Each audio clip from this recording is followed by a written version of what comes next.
Prayers.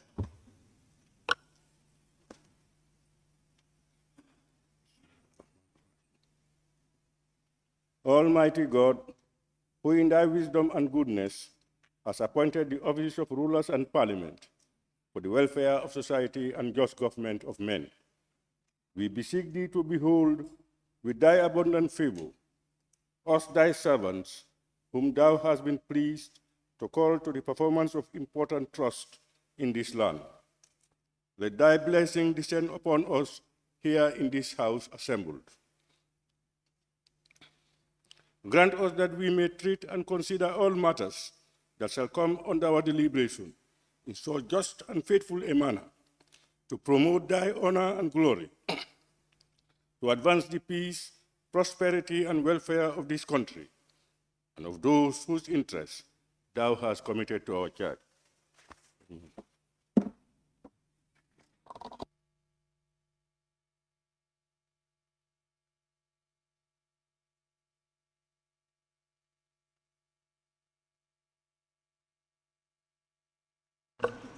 Correction and approval of records of votes and proceedings of the National Assembly sitting of Thursday, 7 September 2023.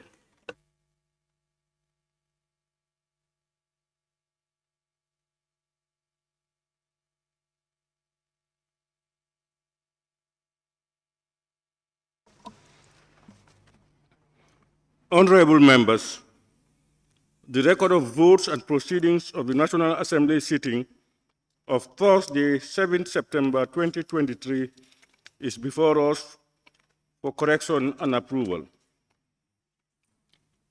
Can any honorable member please move that the said record of votes and proceedings be considered and approved? Honorable nominated member, Maimuna Sise. Thank you, Honorable Speaker. I rise to move the records of votes and proceedings of National Assembly sitting on Thursday, 7th September 2023. Thank you. Any seconder, honorable members? Honorable member for Joshua. Thank you. I rise to second the motion. Honorable members, it has been moved and seconded that the record of votes and proceedings of the National Assembly sitting of Thursday, 7th September 2023 be considered and approved. Honorable members, you all have copies of the said record of votes and proceedings. As usual, we go through it page by page, beginning with page 1. Any honorable member who may want to comment or observe may do so now. Page 1. Page 1.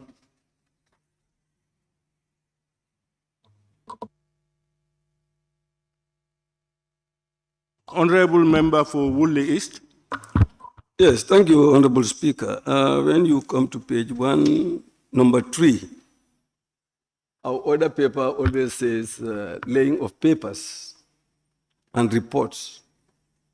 So wherever it is, because I saw it in 2 or 3 places. It's noted. Number 3, honorable members, laying of papers and reports. Any other observations on page 1? Honorable member for Bakau. Thank you very much, Honorable Speaker. On page 1, on top, where you have the assembly conveyed 55, conveyed at 55 minutes. Is it page 1? Which one? Use your microphone. Where you have conveyed, the assembly conveyed 55 minutes after 10 o'clock. In between conveyed and 55, let's put at. 80 at.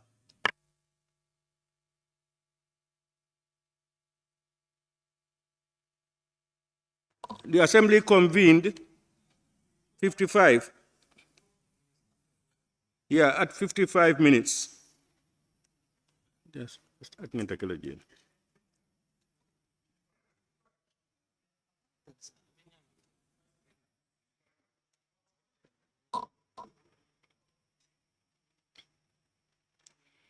Honorable members, is your record of votes and proceedings.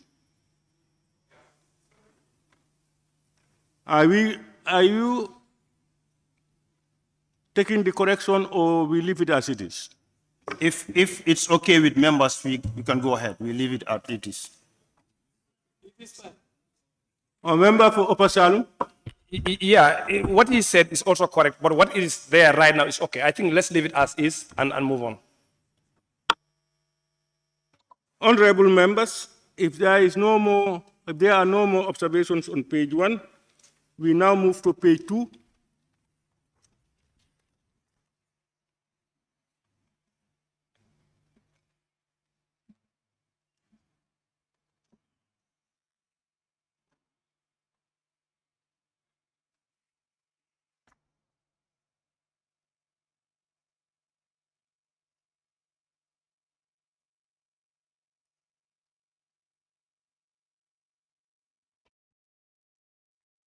Honorable members, page 3.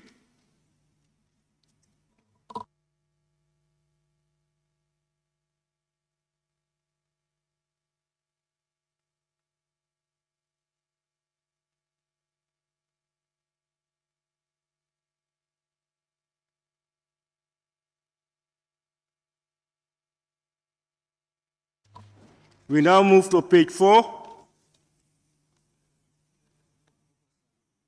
Honorable member for Upper Salum. Yes, thank you, Honorable Speaker. If you look at the second to last paragraph at the bottom of the page, where it says Honorable Alhaji S. Dabo, are we together? Member for Brikama North seconded the motion to table the report and participated in the debate. The is mission. Yeah. Noted, honorable member, second to last paragraph. Member for Brikama North seconded the motion to table the report. Any more corrections on page 4?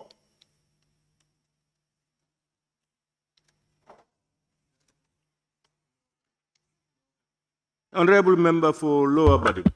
Thank you very much, Honorable Speaker. Honorable Speaker, page 4, the record of votes and proceedings as corrected were approved instead of no where they wrote here was approved. You make reference to specific area, honorable member. The record of votes and proceedings, page 4, after paragraph 2, sorry, paragraph 1, before laying of papers and report. Yes. The records of votes and proceedings as corrected were approved. Yeah.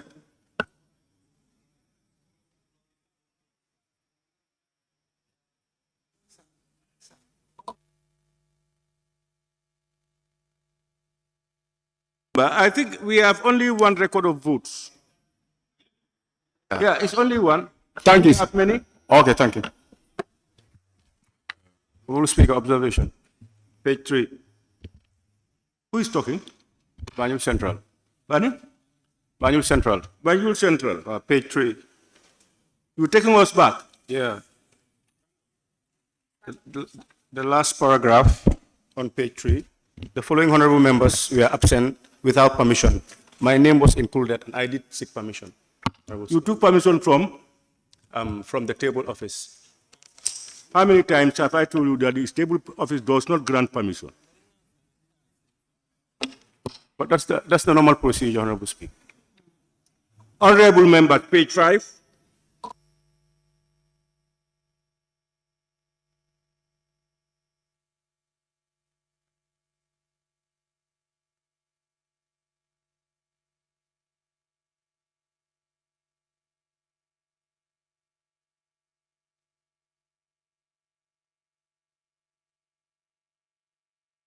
Honorable member for Nyanija. It's just the spelling for Nyanija, not Nyaniji, but Nyanija. Page 5, Nyanija. Youth, honorable member. Number 14, Nyanija is spelled wrongly. Okay, honorable members. On the following honorable members debated on the report. Number 14 is Honorable Amadou Kamara, member for Nyanija, JA.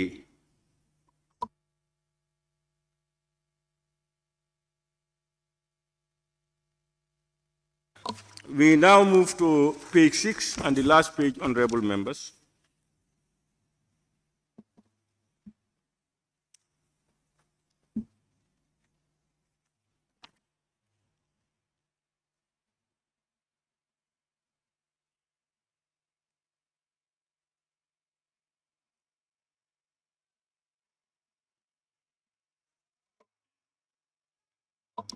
All right, honorable members, it has been moved and seconded that the record of votes and proceedings of the National Assembly sitting of Thursday, 7th September 2023 be approved with amendments. Those in favor, please say aye. Those not in favor, please say no. The ayes have it. Clerk, can we proceed? Matters of the day, Order 51, by Honorable Suleiman Saho, Member for Central Badibu and Minority Chief Whip. Honorable members, my office is in receipt of a request made by the Honorable Member for Central Badibu seeking permission under Clause 51(1) and 2 of the Standing Orders to make a statement to the Assembly on the ban of female circumcision in the Gambia. Honorable members, having considered the request of the Honorable Member under the provisions of Standing Orders Clause 51(3) A, B, C, and D, and 51(5), and noting that the request has satisfied the Standing Orders provisions, I now grant the Honorable Member leave to make his statement to the Assembly. Honorable members, however, I wish to draw the attention of the honorable members to Clause 51(8) of the Standing Orders, that the time allocated for the matters of the day shall not exceed 3 minutes for honorable members who may wish to make statements, and the time allowed for the matters of the day is 30 minutes. Therefore, honorable members, I also urge honorable members to observe Clause 51(9) of the Standing Orders, which states, no member may intervene during a member's statement under these Standing Orders, and there shall be no questions and no votes shall be taken at the conclusion of the statement or statements. Honorable members, I now call on the honorable member for Central Badibu to make his statement to the Assembly. Honorable member. Thank you, Honorable Speaker. Honorable Speaker, honorable members of the National Assembly, the issue of female circumcision or female genital mutilation is a call for concern. The practice has both cultural and religious dimension and has been practiced since time immemorial, handing down from one generation to another generation. Decades ago, there were activists who launched campaigns against the practice with the support of non-governmental organizations. The advocacy continues to highlight the negative outcomes, but the proponents and those practicing FGM also advanced certain advantages until when the former president, Alhaji Yaya Jammeh, made a pronouncement in his hometown, Kanilai, to ban the practice. The pronouncement was followed by an act or enactment of a legislation by this humble assembly to criminalize the act of FGM or female circumcision. Honorable Speaker, the practice exists in secret and no more characterized by cultural display or songs, dance, or traditional dress. The 1997 Constitution clearly spelled out right to practice one's culture and religion. These are enshrined in Chapter 17, subsection 2 and subsection 32. With your permission, I quote, every person in the Gambia, whatever his or her race, color, gender, language, religion, political or other opinion, national or social origin, property, birth, or other status, shall be entitled to the fundamental human rights and freedoms of the individual contained in this chapter, but subject to respect for the rights and freedoms of others and for the public interest. Chapter 32 also spelled out, every person shall be entitled to enjoy, practice, profess, maintain, and promote any culture, language, and tradition, religion, or subject to the terms of this Constitution and to the Constitution that the rights protected by this section do not impinge on the rights and freedoms of others or the national interest, especially unity. Honorable members, with the above citation, we need dialogue on this matter rather than arresting our mothers and sisters to be arraigned before the court. This is creating discord among those who practice it as a culture and religion. To my opinion, it should be a matter of choice rather than ban the act because of fundings being received from the West. If you are with the opinion that it affects the health of women, why not support them with materials to promote hygiene and sanitation? Banning the act infringes others' rights and serves as a recipe for violence in our country. This country has a record of stability, and we all need to put hands on deck to revisit the act that criminalizes female circumcision. I thank you all for your kind attention.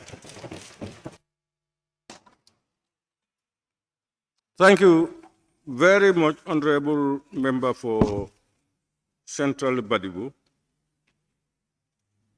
for your eloquent statement. Honorable members, we have more than required number of people who want to participate. So in order, wherever we meet the 30-minute deadline, we will just break off to go to another business. Now, may I now invite the Honorable Member for Fonyi Berefet.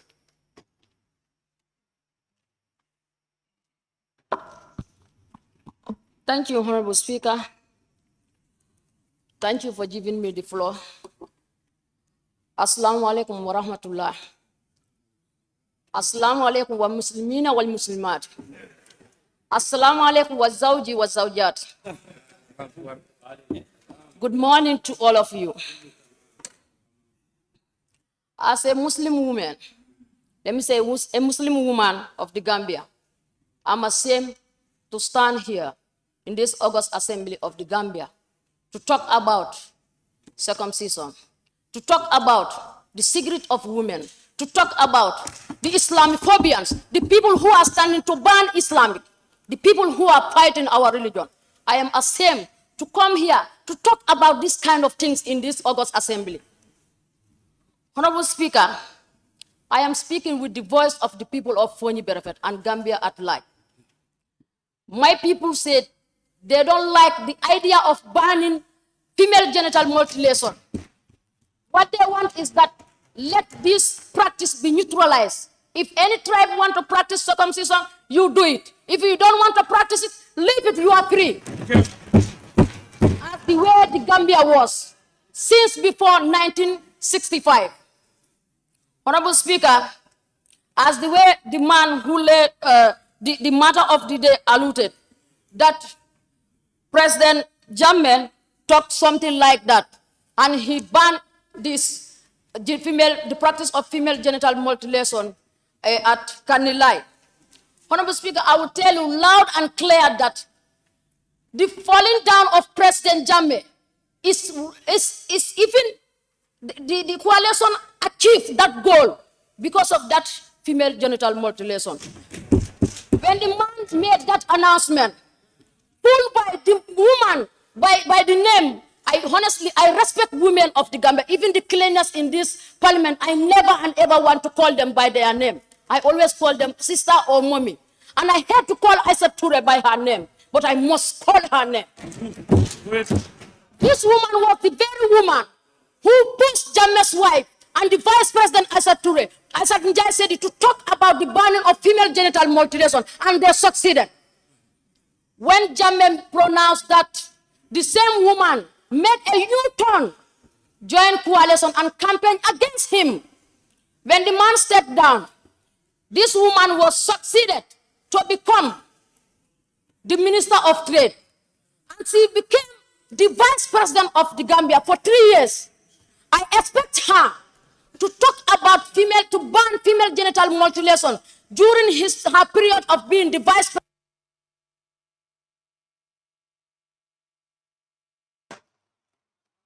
Okay, Honorable Member Fofonyi Berefet. Honorable, we have only 3 minutes granted to each member. And honorable members, let's as much as possible avoid making names who cannot be represented or talked about here. I now call upon the honorable member for Sami. Thank you very much, Honorable Speaker, for giving me the floor. Thank you very much, the mover, that is Honorable Central Badibu. Honorable Speaker, a law is meant to help citizens. Any law that is disturbing the citizens, I think we should look at it critically, as the mover stated. It should be choice. Whoever wants to do it, you do it. This is why I always used to say, Honorable Speaker, this law was passed in this very house. You have to be very careful. You have to be very, very careful. This is why I always say, let us not rush. Let us not rush. When this technician comes with their plans, you have to scrutinize it properly. You see, the blame is on us. So let us revisit this. Thank you very much, Honorable Speaker.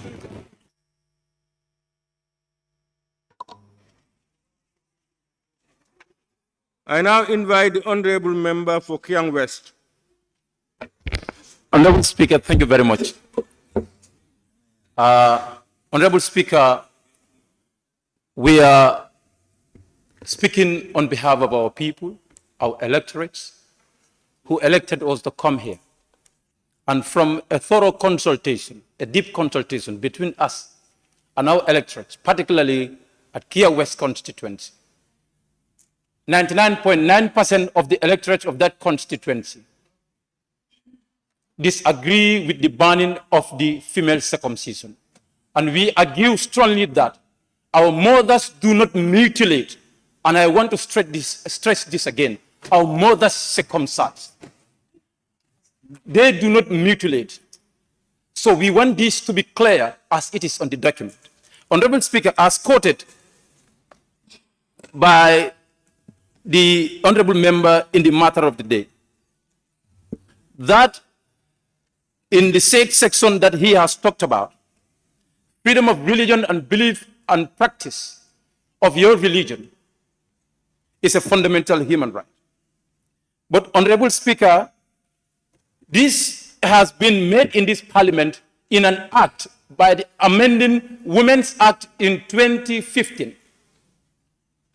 Section 32A and B has been amended to insert in the Women's Act in 2015. But this is not a constitutional provision. Honorable Speaker, Section 4 of the Republic of the Gambia's Constitution 1997 says, this supremacy of the Constitution, this Constitution is the supreme law of the Gambia, and any other law found to be inconsistent with any provision of this Constitution shall, to the extent of inconsistency, be void. This law is illegal, and supremacy of the Constitution should be observed, and this is inconsistent of the Constitution to say freedom of right and religious practice. So I think this law should be revisited.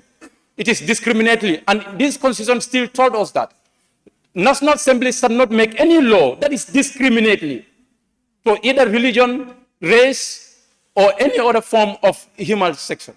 So please, I believe this must be revisited. This is our religion, and I think the money that they have spent on banning female circumcision and the campaign, if they have spent the same amount sensitizing people to be held conscious, to make sure that they do it wisely, I think they would have achieved what they wanted to.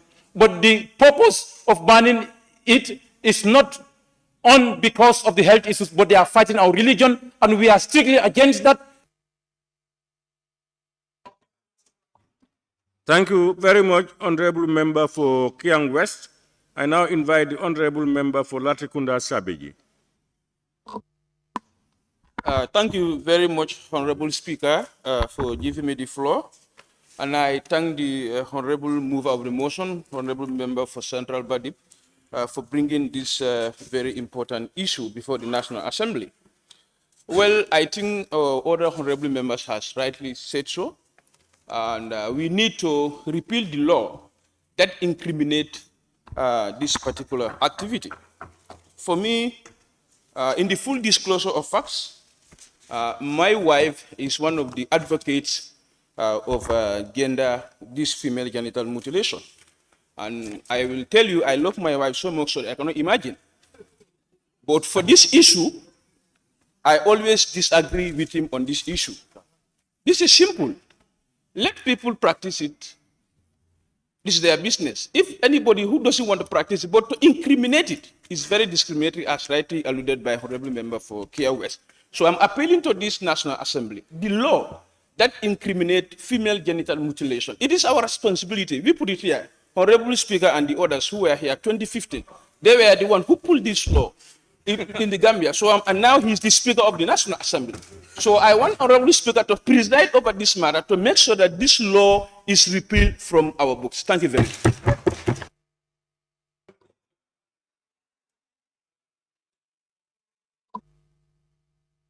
Thank you very much, Honorable Member for Latrikunda Sabiji. Honorable Members, Parliament and government is a continuation. There is no cessation or breakthrough. Honorable members, I now invite the Honorable nominated member, Maimouna Sise. Thank you, Honorable Speaker. I would like to, first of all, thank my honorable colleague of Central Badibu, who is the mover of this motion. Honorable Speaker, as my honorable member for benefit has just alluded, it's a shame to stand in front of men to discuss about our privacy. It's a shame, and ethically, none of us should be tolerating such. We all know what happened in 2014, when 2015, I think, when it became an ignorant law of this country, where the former president said, no, I don't like to use the word. Yes, I don't want to use it. But you know what? This practice has been existing in this country for quite a long. Whoever feel like it's your right and you're religious to do it, perform it.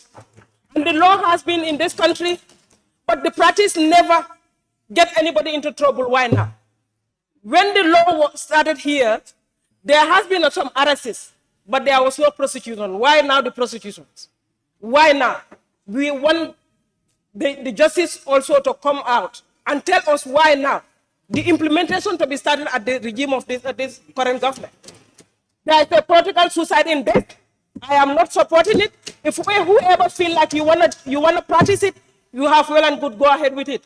Whoever doesn't want it, please take a loss here. This is our religion, it's our culture. We all go through it, and we cannot come against our own principles or our own laws. Traditional, every human soul in this world has their own tradition. If in the West they have their own tradition, which nobody can take away from them. Why us? Honorable Speaker, this is a shame. As Honorable Member for Kiang West has just said, let's allow people to express their franchise.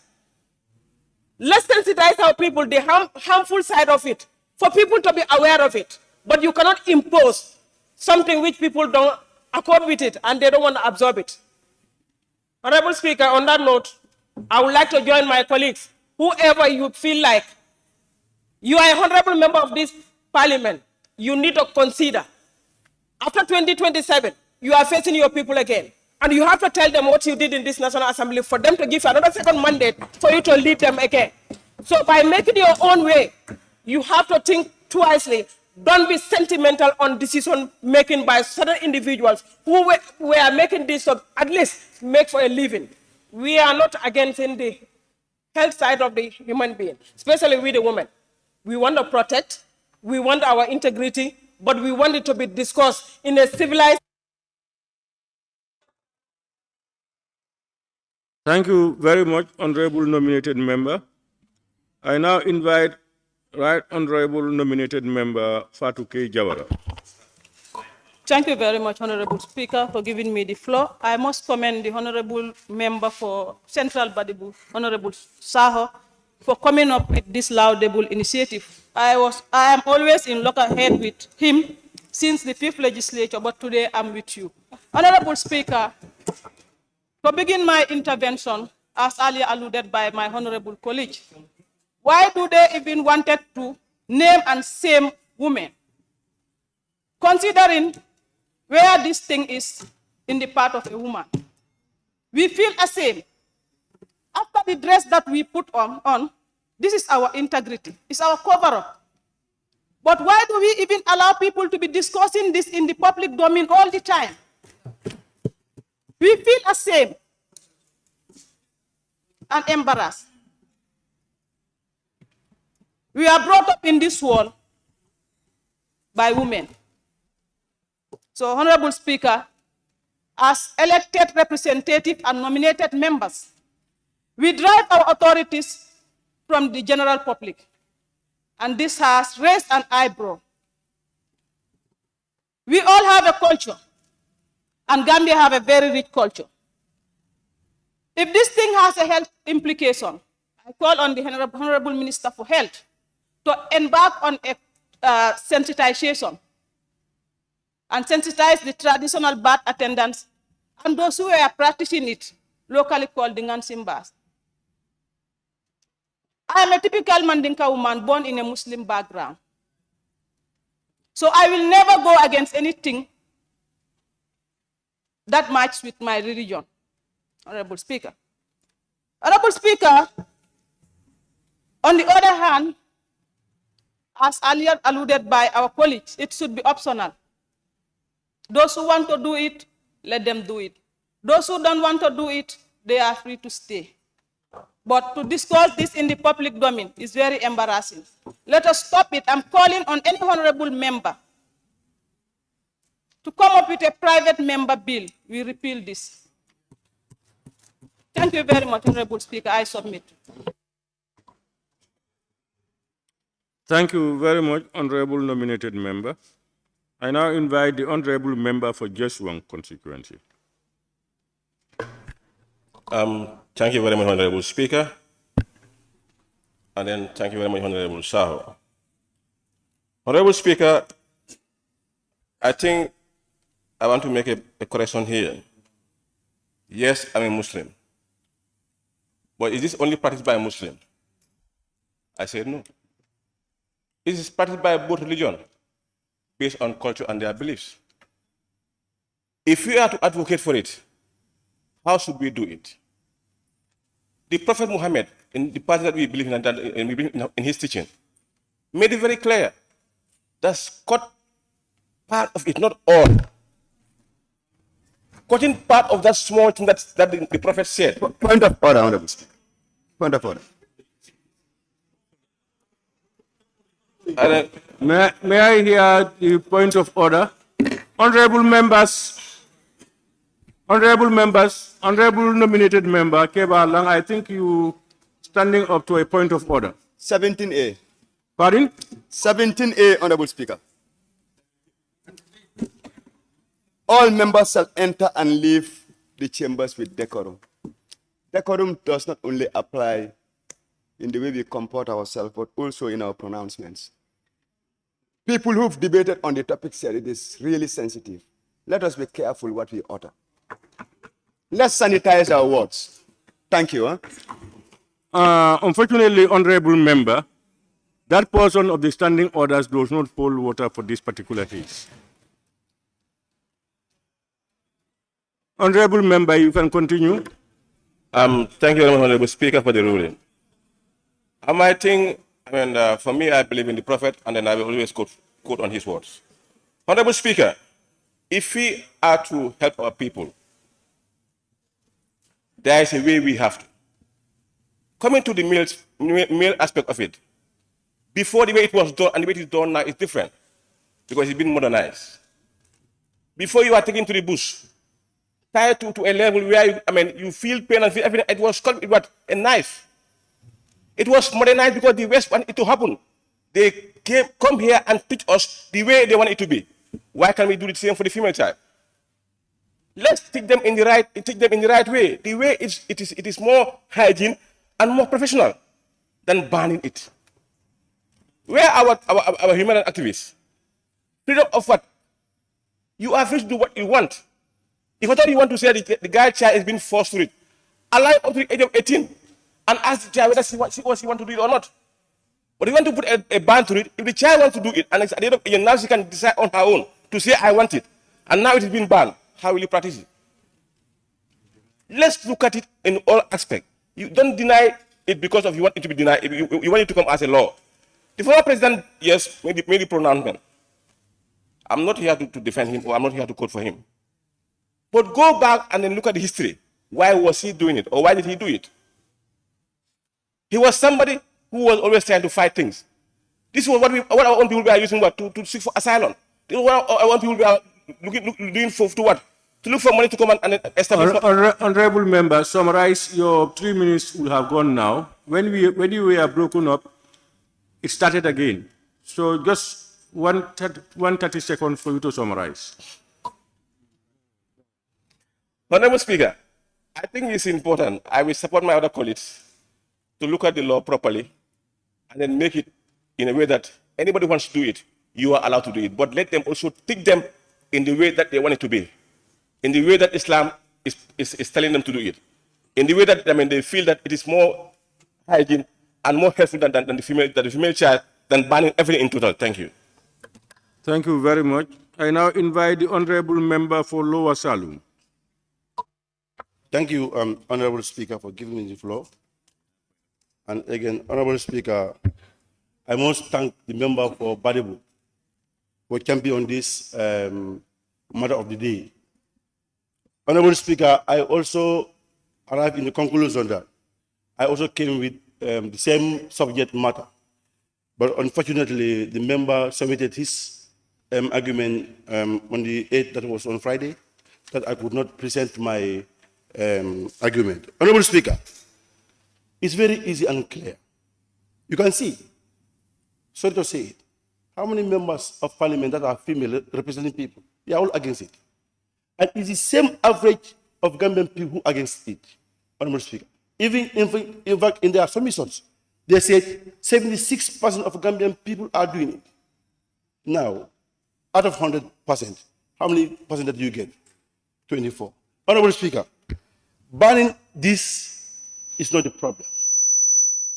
It's a problem, sorry, Honorable Speaker, because our activists are used to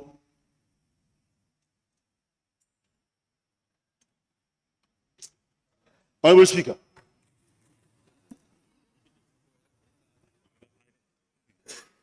you know, I don't want to use language whereby I'll be pointed to, there will be pointed to order.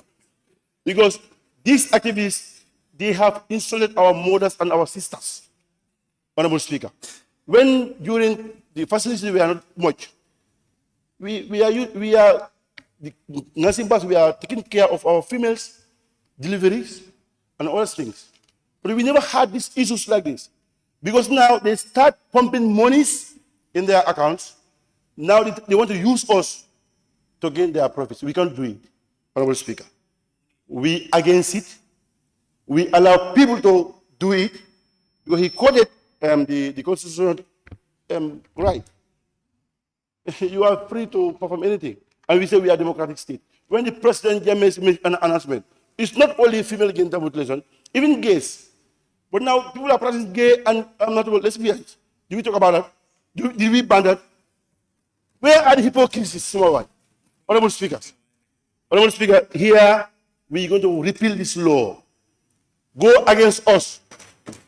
When your pocket is used to go against our women, so we're not going to tolerate that.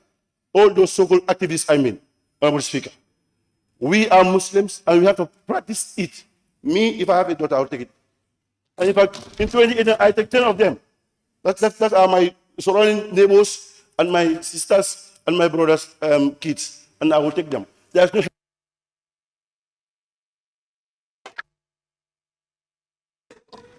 Thank you, Honorable Member. I now invite the Honorable Member for Brikama South.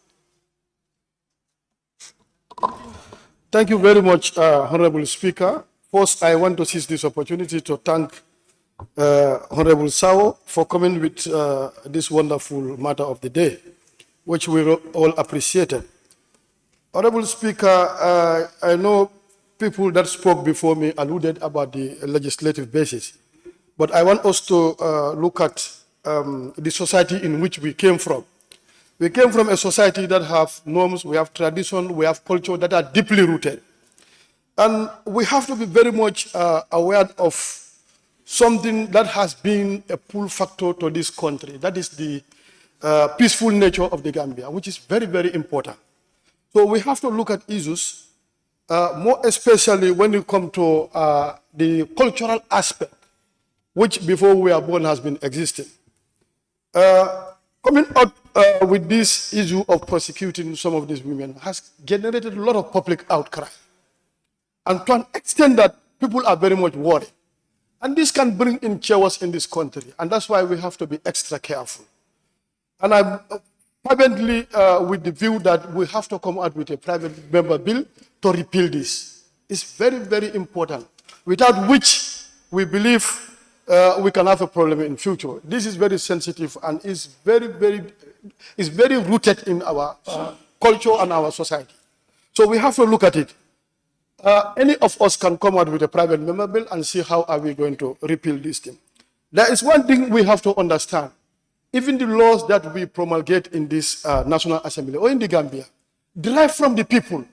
And if right now, if you should take this as a motion to the people in a form of referendum, it's going to be unanimously rejected. People are not happy with this, and we have to look at it. Not everything that exists in West is feasible in the Gambia. We have to look at that.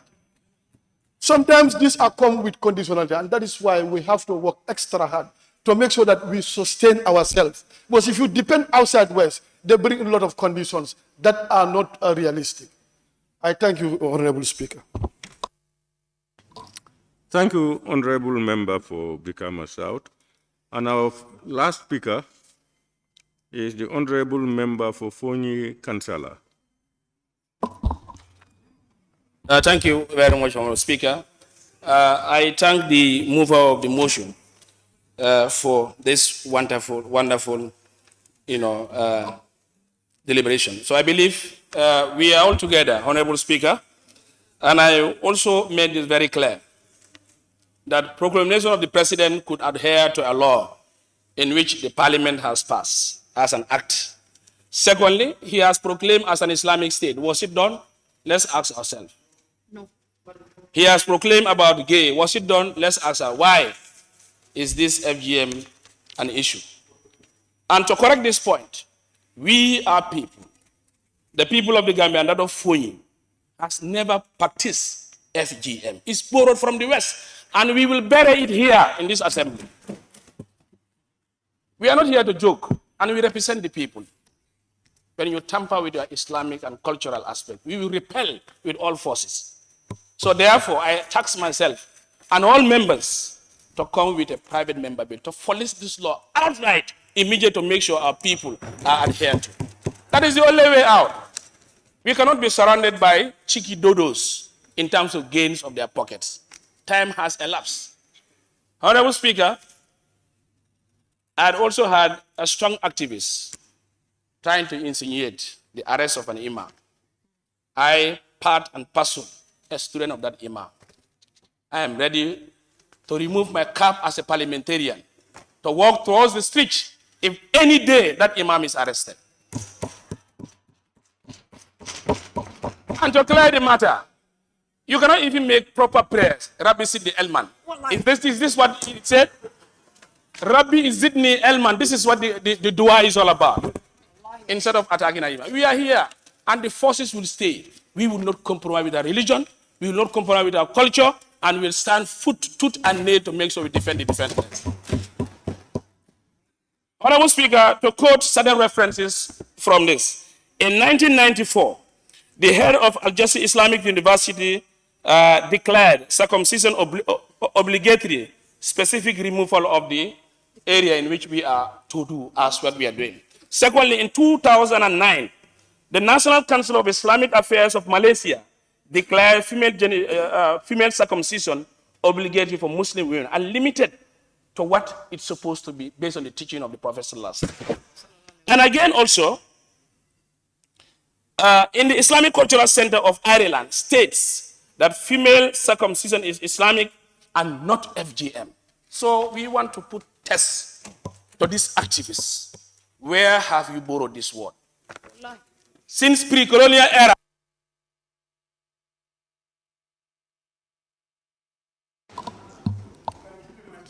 Thank you very much, honorable members. It's unfortunate we have about 20-something members who want to talk on this issue. We are only able to take 10. So let me thank the mover of the motion, the honorable member for Central Badibu, and of course, all honorable members who have participated eloquently on this issue. For those who have not had the opportunity to speak, may include it in may express their opinions during the adjournment debate. But of all, it looks like the motion moved by Central Badibu has nobody who spoke contrary to it so far. I want to thank you all, and now invite the clerk for us to proceed. Laying of papers and reports. Report of the Finance and Public Accounts Committee on the 2019 audited account of government, Auditor General Report, COVID-19, Response Phase 2, Annual Activity Report, and Audited Financial Statement of Public Agencies, Institutions, Areas, and Municipal Councils, by the Honorable Chairperson of the Committee. Thank you very much, Clerk. May I now invite the Chairperson of the Committee on Finance and Public Accounts Committee to table their report. Whom do you want to observe?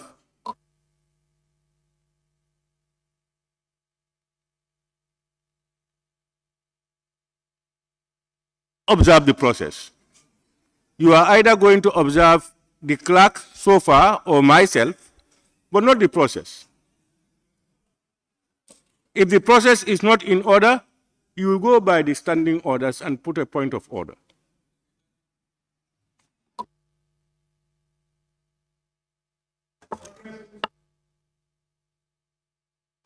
Of the Committee on Finance and Public Accounts, please table your report.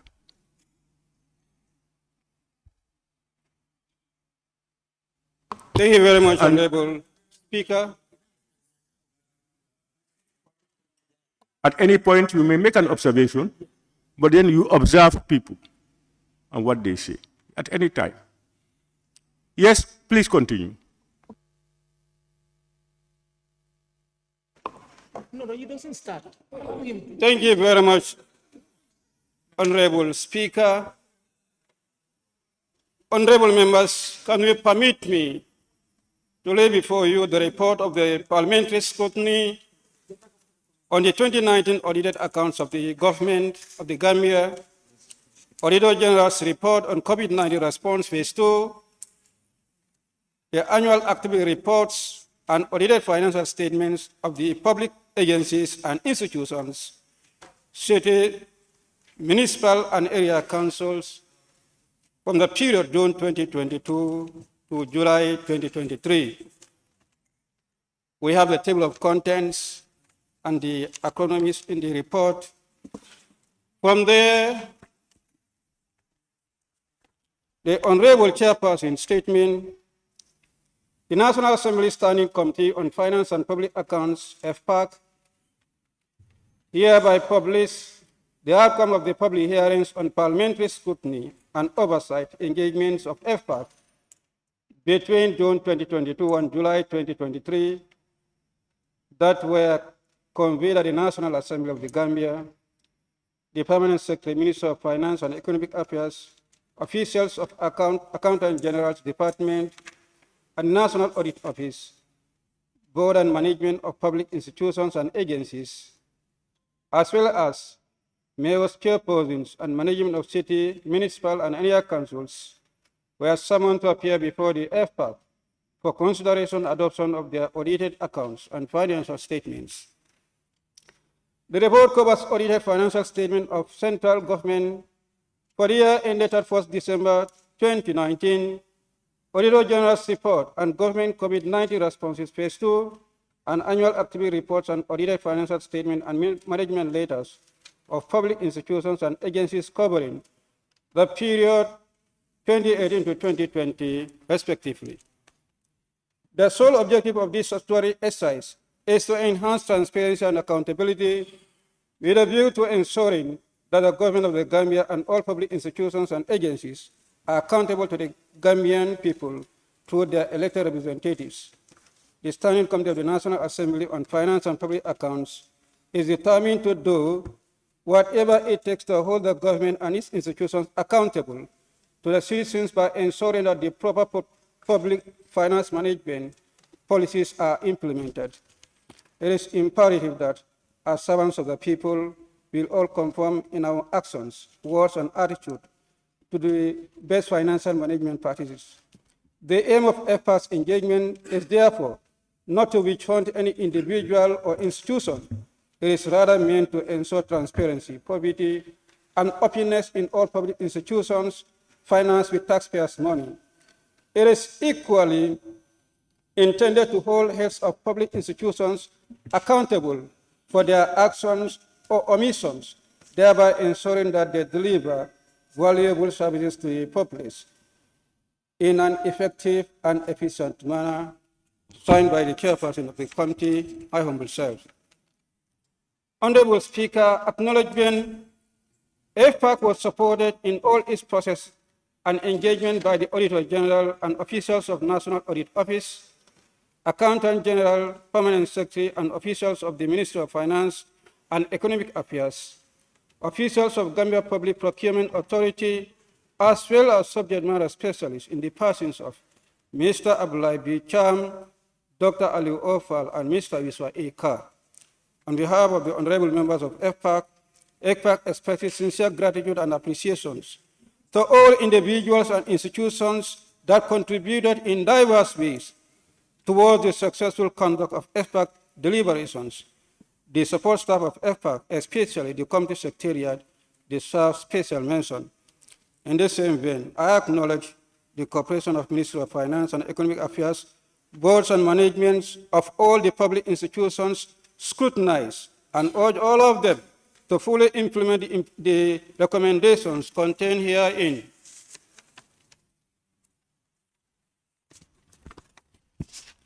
Honorable Speaker, the background pursuant to Section 109 of the 1997 Constitution of the Republic of the Gambia, the Finance and Public Accounts Committee is mandated to scrutinize the accounts of the government of the Gambia as audited by the Auditor General of the Republic of the Gambia.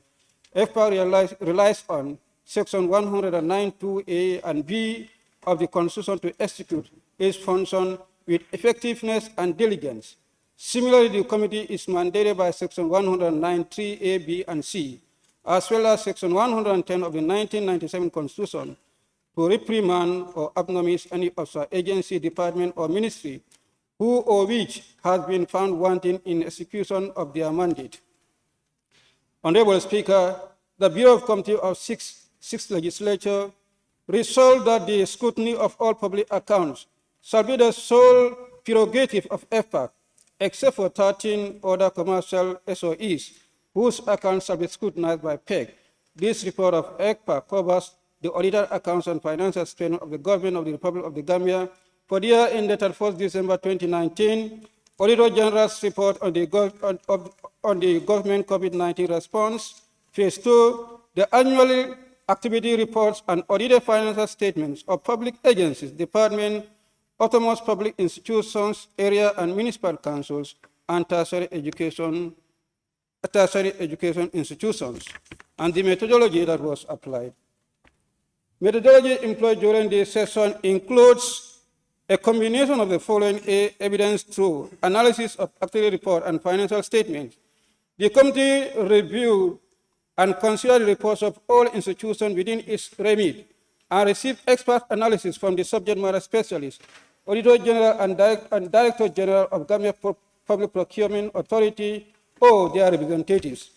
And public hearings, the committee summoned witnesses from all relevant institutions to a public hearing where they make presentation and respond to questions and concerns regarding the annual activity reports and audited financial statements. All FR sessions were open to the public and the media. The chapter 1 of the report, the audit of the government COVID-19 response, phase 2. The introduction, COVID was an unprecedented global public health pandemic with severe health and economic consequences. As the situation unfolds and countries respond to the role of supreme audit institutions became increasingly important in assisting government response process by maintaining public financial management, discipline, and safeguarding the transparency and accountability. Throughout the crisis, the major emphasis of government is on protecting livelihoods and public health. Therefore, auditors are constrained both by the fiscal contact limitations and the need to avoid inhibiting government from response to the pandemic. As a result, key oversight controls may suffer, particularly as public financial management systems are streamlined to be more flexible. The Finance and Public Accounts Committee received a formal presentation of the Phase 2 audit report on the government COVID-19 response with regards to the procurement and distribution of items purchased and relief packages to those working in the tourism industry and the media. Key winners from the Ministries of Finance, Trade, Health, Tourism, Information and Communication Technology, and National Disaster Management Agency, the Gambia Public Procurement Authority, were also invited to provide updates on the compliance of the procurement procedures as required. This report highlights key findings on the audit report and recommendations for the consideration of the plenary.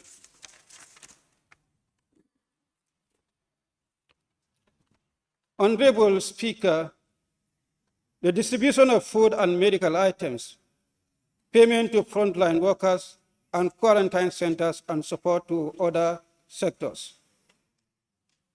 The National Disaster Management Agency, the government of the Gambia through the Ministry of Trade, Industry, Regional Integration and Employment. Honorable Speaker, observation. Whom do you want to observe? Yes, the mover. I thought there is a practice and a good practice I'm seeing here in this. Honorable member, you said observation. Am I right? Yes. He's allowed. Okay, go ahead. Yes, allow me. I'm seeing a very good practice that is employed by FPAC. That's the Honorable Chairperson's statement. I thought the mover will just read that and allow honorable members to go through the other things without reading verbatim all that is here.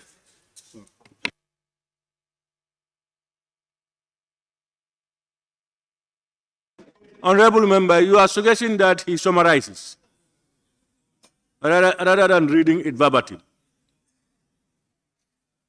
Honorable member, can you continue? I think that the honorable member is in a haste that after reading the introductory part, when I come to the substance, institution by institutions, that is what I intend to be doing. Okay? The first one that has to do with the National Disaster Management Agency, the agency was invited, and then the scrutiny took place, and in the course of the scrutiny, a total amount of 27 million was paid by the Accountant General's Department as at 1st October in relation to the transportation and distribution processes. In that, the findings and observations that emanated there were lapses in identification process of households. The names of the places were listed, and also on distributed food items also, we came across certain food items that were not distributed. And then in certain areas, for example, in CRR, we have a total of sugar, 120 bags, 50 kilo, oil, 180 gallons, 20 liters, rice, 4 bags, 50 kilo, and in 50 kilo. Then the storage and security of food items. The auditor also raised concern on the manner in which food items were stored, and that led to the destruction of certain food items. Honorable member, can you please help me through? Where are you? Page 10. Page 8. Page 10. Page 10. 10, yes. Okay. 10C. Am I right? Yes. Okay, go ahead. On the late distribution of food items, at a particular region, it is mentioned that there were late distribution of food items. And then in another region, it is also mentioned that certain food stock balances were not distributed after the excise. On conclusion, based on the evidences obtained by the auditors and the lapses that were identified, the committee concluded that the storage and distribution process did not fully comply with the laws and regulations that govern them.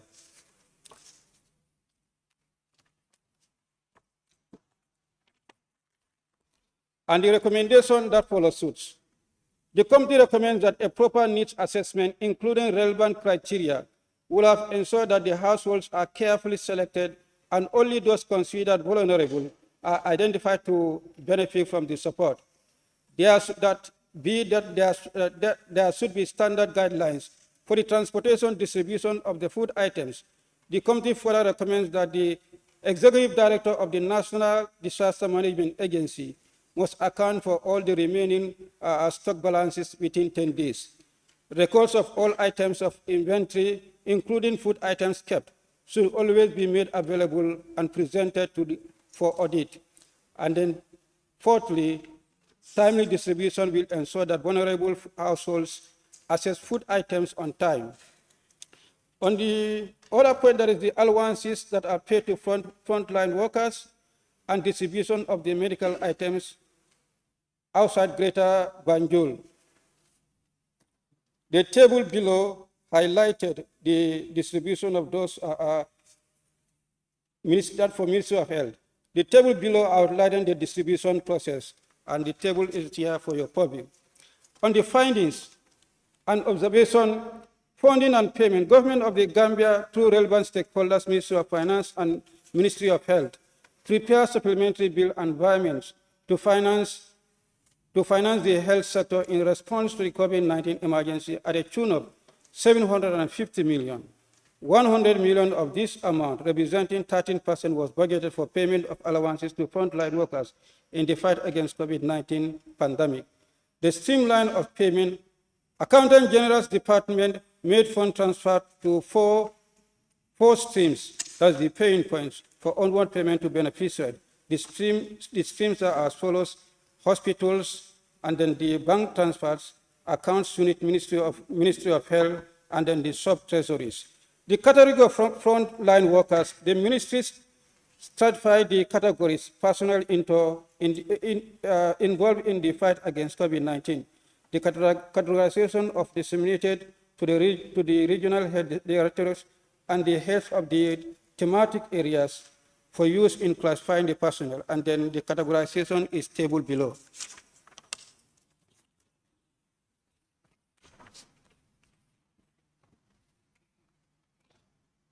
Distribution of medical items. The key finding revealed failure to prepare comprehensive master list and also unpresented payment voucher that amounted to a tune of 1.65 million, and then failure to pay allowances to some personnel in the master list, inaccurate amounts of allowances paid to the frontline workers, and then inventory system and stock cards. The committee concludes that based on the evidence obtained by the auditors, adequate and appropriate evidence was not presented by the Ministry of Health to substantiate the payment of allowance to some frontline workers. These were lapses in the internal control discrepancies noted might not be addressed and funds might be diverted. The lapses in the payment of allowances meant money have been misused. In addition, poor controls around the storage and distribution of medical items increase the risk that items have not been available to treat patients. And recommendations, no payment of allowances should be initiated without comprehensive list of eligible personnel. All payments should be supported with payment voucher, and this should be retained for future audit responses.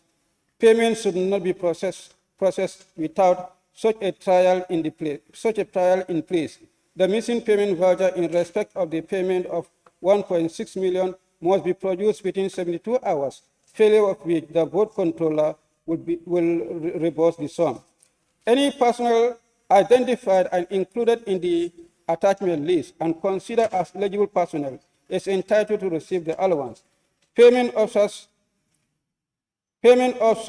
should ensure that monies allocated for specific purposes are only used for the intended purpose. The overpayment of 1.6 million must be recovered from the board controller immediately. Stock cards should be maintained at all health facilities and regular reconciliation conducted between tally cards and fiscal items held.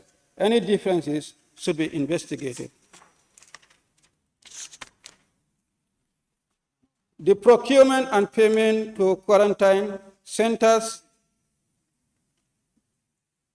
this total to a tune of 750 million, and out of it 199,719 was spent on procurement and use of quarantine centers and facilities.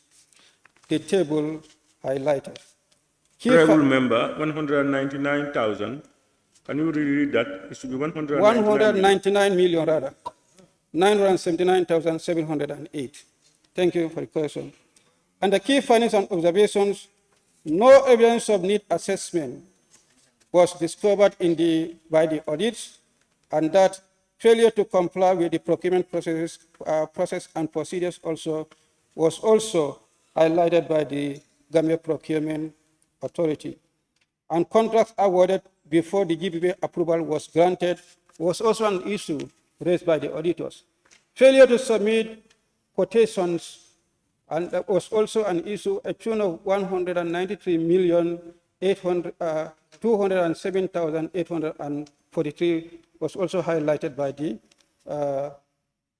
the procurement authorities. Conclusion based on the evidence submitted by the auditor, there are contract weaknesses and the auditors did not receive sufficient information and documentation for the Ministry of Health to substantiate the procurement and payment to quarantine centers or facilities. The committee could conclude that the Ministry of Health failed to comply with the public procurement laws and regulations, and therefore recommend procurement should not be carried out without proper needs assessment, as it is an important activity that ensures that the required quarantine centers or facilities are procured and used which help avoid wastage of resources.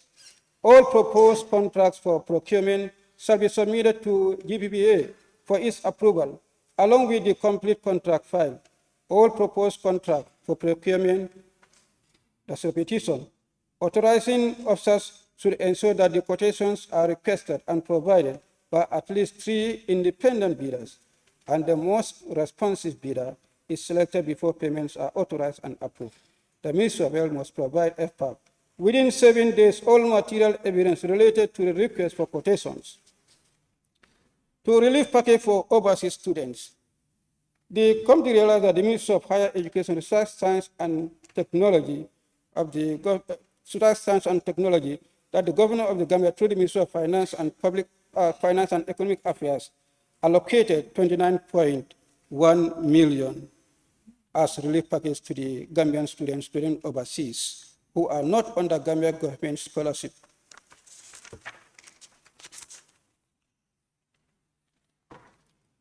On the findings No eligibility criteria, no document guideline or policies or eligibility criteria exist to guide the management of the support to overseas students. In some countries, students on government scholarship receive support allowance, while students in other countries did not receive the allowance. As such, eligibility and selection criteria were not stipulated at the outset, and the differences between the amount received and the paid to the beneficiary. The auditors noted a difference of 1,380,186.008 between funds received and recorded in embassy's cash book and payment made to the student as shown in the table below. And there the committee concluded that based on the documentation and information obtained by the auditors, adequate and appropriate evidence was not presented by the Ministry of Higher Education, Research, Science and Technology to substantiate the proper identification of eligible students and the subsequent payment of allowances. The purpose of relief package is not achieved, hence there was no clear eligibility criteria used. And the committee recommends that payment of allowance to support students during the pandemic should not be carried out without clear eligibility criteria, and that embassies should ensure that unused balance of funds received should be returned to Accountant General's Department immediately. Support to tourism workers and tourism industry. The Ministry of Tourism and Culture, and Gambia Tourism Board. The Ministry of Tourism and Culture, in bracket, the Gambia Tourism Board. From the approved supplementary appropriation, an amount of 100 million was allocated to the Ministry of Tourism and Culture, from which an amount of 89.9 million was allocated to the tourism sector through Gambia Tourism Board for onward distribution to the tourism industry. And the findings: difference between amount received and amount distributed, a difference of $7,821,105 was noted between the funds disbursed to GT Board for onwards payment to beneficiaries and the actual payment made to the beneficiary. No explanation was provided to the auditors to account for the difference. On budgeted payment, the total payment of $1,840,000 was made to various associations in the tourism industry, and some individuals were not included in the budget. Difference between cash withdrawal and total payments. There was a difference of $502,000 between an amount received to support individuals in the informal sector and actual amount disbursed to beneficiaries by the auditors, and no explanation was provided to account for the difference. Conclusion: based on the documentation and information obtained by the auditors, adequate and appropriate evidence was not presented by GT Board to substantiate the payment made by the tourism industry. And there the committee concluded that payment made to tourism industry did not fully comply with the laws and regulations that govern them. Some vulnerable business did not receive support to which they were entitled to. And the committee recommends payment officers should ensure that the monies allocated for specific purposes are only used for the intended purpose. GT Board must provide material evidence regarding $7,820,105 queried by the auditors, and that to support the tourism industry should not be made to beneficiaries who are not budgeted for. And payment officers should ensure that the monies allocated for specific purposes are only used for intended purposes. The outstanding balance, that is the $300,000 out of the $502,000, must be accounted for immediately. The relief package for the media houses, the Ministry of Information, Communication and Infrastructure also received a tune of $15 million for the media houses. And the committee's finding on that: on confirmed balances, confirmation of the funds disbursed to media houses so that there were unused balances amounting to $585,159.86 from the total amount disbursed.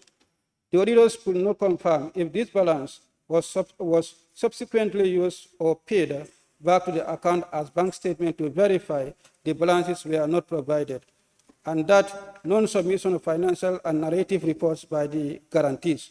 No financial and narrative reports were received from some guarantees contrary to provisions of the grant agreement. As such, the auditors could not ascertain where the funds received were used for intended purpose.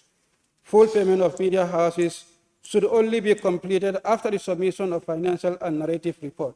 And the committee concludes that based on the information and documentation obtained by the auditors, the committee could conclude that the management of COVID-19 funds allocated to the media houses has substantially complied with the laws and regulations that govern them, and recommend that failure of guarantee to keep and maintain proper and up-to-date records of any transaction carried out is a violation of grant agreement.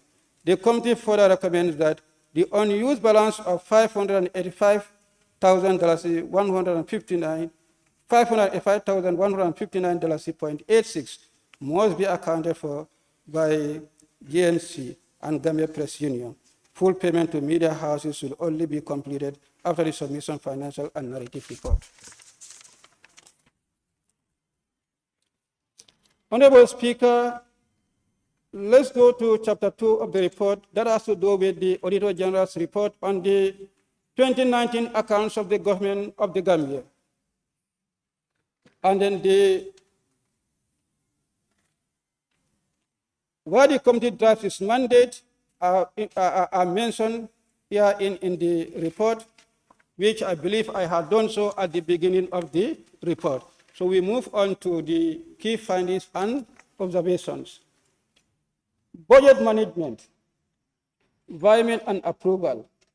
A review of the Ministry's department and agencies files at the Ministry of Finance and Economic Affairs by the auditor revealed that environment amount to $67,960,642.4 were made between and across budget entities. And failure to notify the budget entities of environment. The review also revealed that the auditors revealed that the environment totaling $2,469,441,457.38 were made between and across the budget entities, and that there was no evidence provided to the auditors to suggest that a formal notification was sent by the Ministry of Finance to the budget entities or entities before or after the environments were made.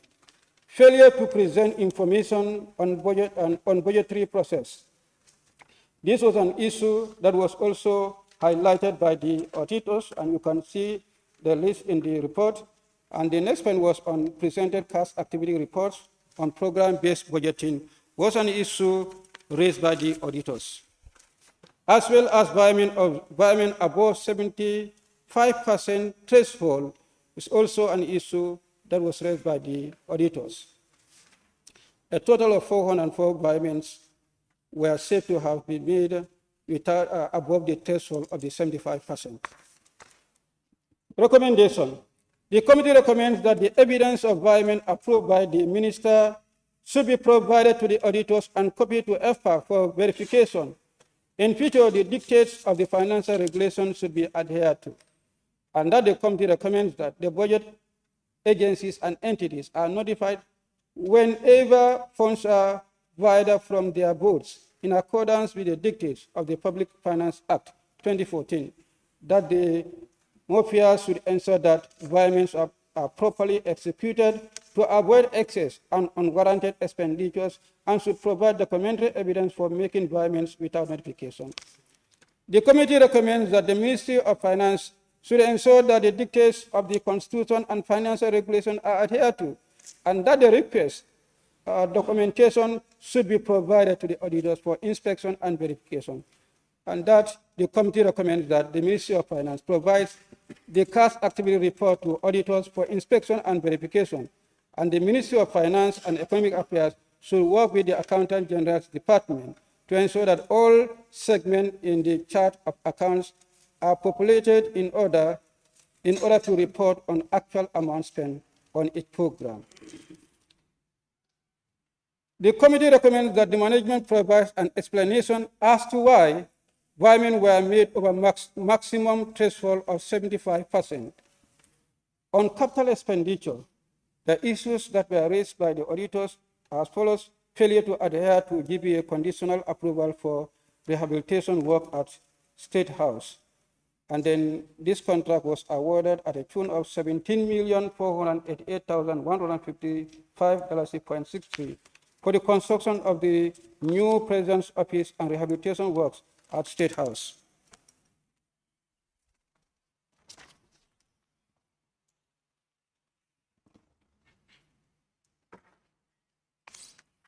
On that, the auditor noted that to clearly define or clarify the supervisory role of the work as this is not indicated in the submission, and that to remove the $950,000 contingency allocation from the contract, and thirdly, the subtotal of $55,750 on page 2 or 311 to be added to the grand total to make of the 17 million.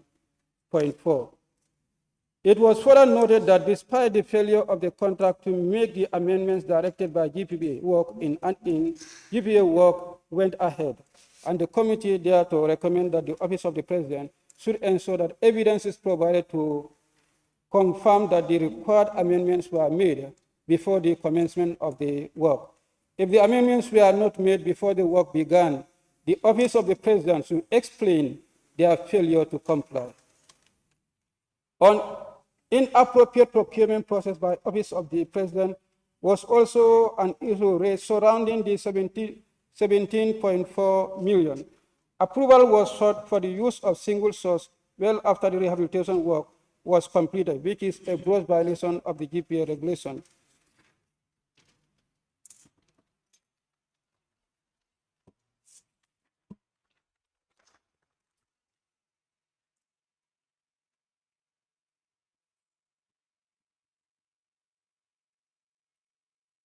Under the payment voucher, the payment voucher that is indicated revealed that office equipment to the tune of 50 million was paid to Fatima Trading, for which no receipt, as well as signature of the receipt, was provided.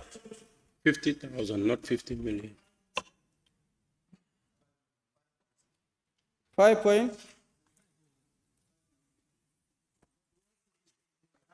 Honorable members, no, you that is the portion I skipped. Honorable members, I skipped that please one. always intervene by quoting Now, standing orders. the goods bought from Fatima Training amounted to 5.6 million. The goods bought from Fatima Trading amounting to 5.6 million were delivered to the Office of the President before requesting for single source approval from GPA. And this one has to do with the receipt book relating to the office equipment at a tune of 50 million. That was also paid to Fatima Trading. Recommendation. Observation. 50,000 rather. 50,000, thank you. Thank you. 50,000. Recommendation. The Office of the President and the Ministry of Works should provide explanation for the above abnormalities. And then also, Office of the President should follow such process for all procurements to ensure that public funds are judiciously spent for their intended purpose. Failure to adhere to contract agreement was an issue that was also highlighted by the auditors. And then the table below has outlined those areas that are affected. However, the auditors noted that the payment voucher, as mentioned earlier on, so that the payment voucher indicated herein, so that the Gaio Enterprise was paid the full amount of 17.4 million, as opposed to payment in stages. In addition, copies of the completion certificate for each stage were not provided to the audit team. And on that, the committee recommends that the Secretary General of the Office of the President should provide explanations for the above anomalies and then should follow the procurement regulation to ensure that public funds are judiciously spent. Failure to gazette the award of BANJUL drainage roads and sewage project was an issue that was also highlighted by the auditors. That the project that was awarded to Guy in May 2019 amounting to 35.7 million should be gazetted before the conclusion of the ingredient procurement and construction contract. And the committee on that recommends the Ministry of Trade, the Ministry of Transport, Works and Infrastructure should provide the above documentation for audit verification, and furthermore, the ministry should follow proper documentation procedures for transparency and accountability. The flaws in BANJUL drainage, road and sewage project was an issue that was also highlighted by the auditors, that the major omissions such as detailed study and design work, schedule, and the bill of quantity in the Lot 1 prepared by the Ministry of Trade and Infrastructure were identified, and there was no evidence of due diligence conducted to confirm that the contractor has available financial resources, including performance security to execute the project. On that, the committee recommends that the Office of the President and the Ministry of Transport, Works and Infrastructure should provide an explanation for accepting this form of contract. Similarly, evidence that Guy Enterprise is the most suitable and qualified contractor to carry out this project, including any due diligence performed before the contract was awarded to the said contract, should be provided to the auditors. On delay in submission of technical and design specification was an issue also that was raised, and then the committee recommended that the dictates of the contract should always be followed to ensure that the project implementation is in line with the requirements of the government of the Gambia. The non-registered supplies is also an issue raised, and the committee recommends that an explanation and justification for awarding contracts to non-registered GPS suppliers should be provided, and in future, sanctions should be imposed on all accounting officers that award contracts to non-registered GPS suppliers. On unjustified single source procurement was an issue also that was raised, and committee recommends that all future procurement should follow the due process. On presented payment vouchers, the various payment vouchers are listed below, and then the committee recommends that Accountant General should provide all the unpresented payment vouchers and supporting documents to the auditors for review without delay. In future, all payment vouchers and supporting documents should be provided when requested.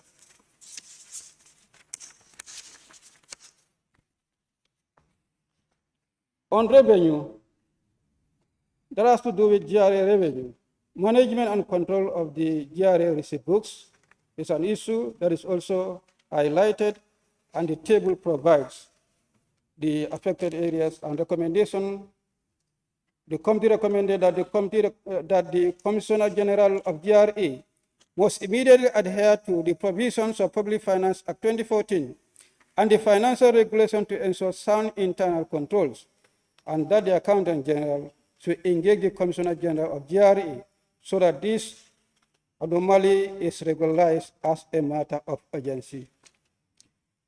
On issuing of receipt without recipient signature is an issue also noted by the auditors, and the committee recommends that GRA should ensure that the revenue collectors who are supplied GTR books sign against their names as evidence that they have received them.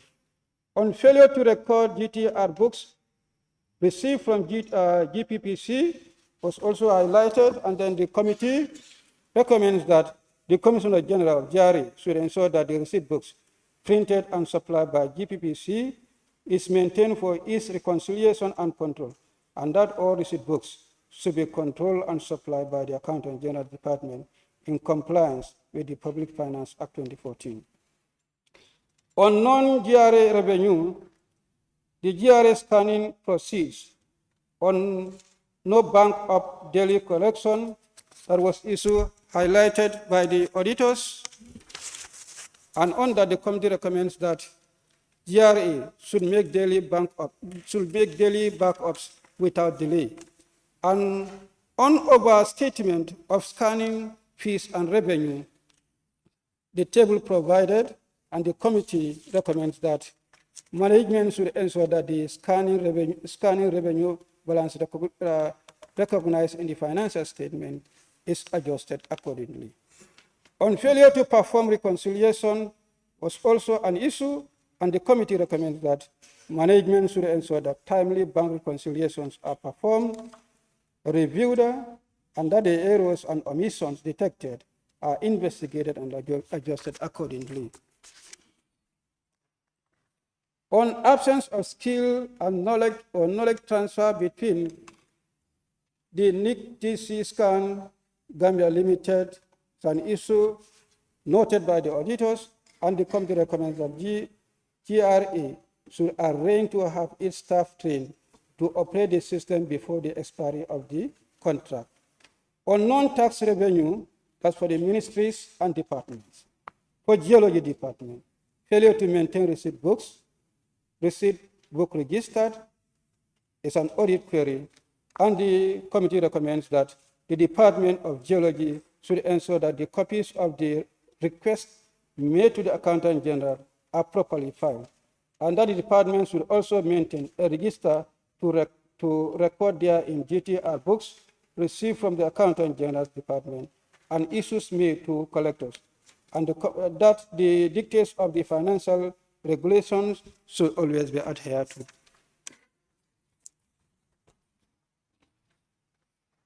Judiciary, unaccounted GTR book is an issue also queried by the auditors under judiciary, and recommendation, the committee recommends that the Accountant General should investigate the missing receipt book and provide details of their investigation to audit team for confirmation. The committee recommends that the stringent controls are instituted over the management and custody of the receipt books, and that the dictates of the financial regulations are always adhered to. On failure to provide information on Journey Commission proceeds, which is also an audit query, a tune of 22.3 million, the committee recommends that the Accountant General should liaise with the Ministry of Justice to ensure that the relevant documents requested are provided immediately, and that the dictates of the Constitution and financial regulation should always be adhered to. Cash and cash equivalent, on that, differences between Note 15, that is the cash and cash equivalent, and the ledger and the general ledger rather, the table provided the details, was also an edit query, and differences in translating foreign health account, the table also highlighted the issue, and the overdue on reconciled items was also an issue queried by the auditors, and inaccurate balances used to perform bank reconciliation, the table highlighted, and then the stale checks as well as unaccounted cancelled checks were issues that were queried by the auditors. And the committee recommends that the committee demands that the Accountant General investigate and correct this difference and furnish evidence to the auditors for review by December 2023. And that the committee demands that the Accountant General ensures that the difference is adjusted accordingly, and evidence of adjustment should be provided to the auditors for review by December 2023. The committee demands that the above omissions are adjusted and details provided to the auditors for verification, and furthermore, unreconciled items should be investigated and cleared from the various accounts. that the Accountant General should ensure that all bank reconciliations performed are reviewed and signed up. The reviewing officer should also ensure that the errors and omissions detected are investigated and adjusted accordingly, and that the Accountant General corrects all inaccuracies identified above and provide evidence to auditors for review. The Accountant General should establish a proper control system to monitor the reconciliations done on all accounts by December 2023, that all TMA still payments should be transferred to the deposit account, and that all BTL payments in respect of the checks are cancelled. Unpresented checks should be transferred to the Consolidated Revenue Fund. 5 years as per IFMI's accounting procedures manual from the date it was transferred to the special deposit account. On financial instruments, on failure to disclose financial instrument was an issue that the auditors query. Misclassification of other equity participation, the table as shown below, was an issue also queried by the auditors, and the committee recommends that adequate and appropriate disclosures related to other equity participation should be made, and Accountant General should liaise with the Ministry of Finance to ensure that timely provision of documentation to facilitate the disclosure of share acquired by government. The committee further recommends that the Ministry of Finance provide the annual reports of all institutions where government of the Gambia holds equity participation, and that the Accountant General should give explanation of the disclosures and provide necessary documentary evidence to the auditors for inspection, and should ensure that the disclosure notes are accurate and complete. On grants, the auditors noted failure to provide records of grant disbursement, which amount to $92,323,463.51. The table shown below, and the committee has made the following recommendation. The conciliation should be performed in respect of grant disbursed to individual projects on a regular basis, and the dictates of the Public Finance Act should always be adhered to, and that notice with grave concern and recommend that the Ministry of Finance and Economic Affairs provide records of above grant disbursement. On outstanding commitments, differences in balance of outstanding commitment was also queried by the auditors, which amount to $26,000. And the table is detailed below. Unclear balances in the statement of outstanding commitments was also queried by the auditors, a tune of $351,693,000 in $351,693,000. Table below. Recommendation: Accountant General should provide the breakdown of the amount of outstanding commitment for the ministry, and should ensure that any difference is corrected by December 2023, and that the Accountant General should liaise with the Ministry of Finance to engage accounting officers to ensure that funds commitments are not made when budgetary funds are insufficient, and should ensure that the outstanding commitments are cleared on a monthly basis.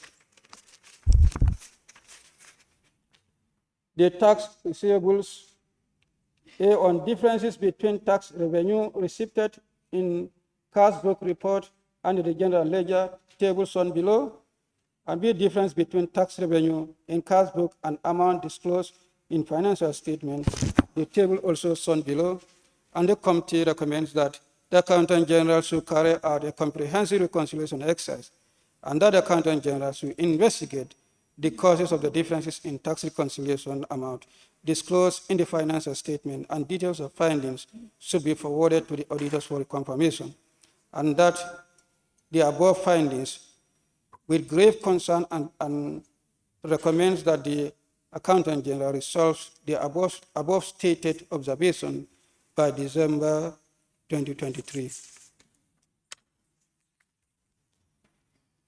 Arrears and guarantees under the deposits, the auditor's query on misclassifications of revenue, as well as the third-party amounts with balances at the year-end and dormant accounts not disclosed, the tables below.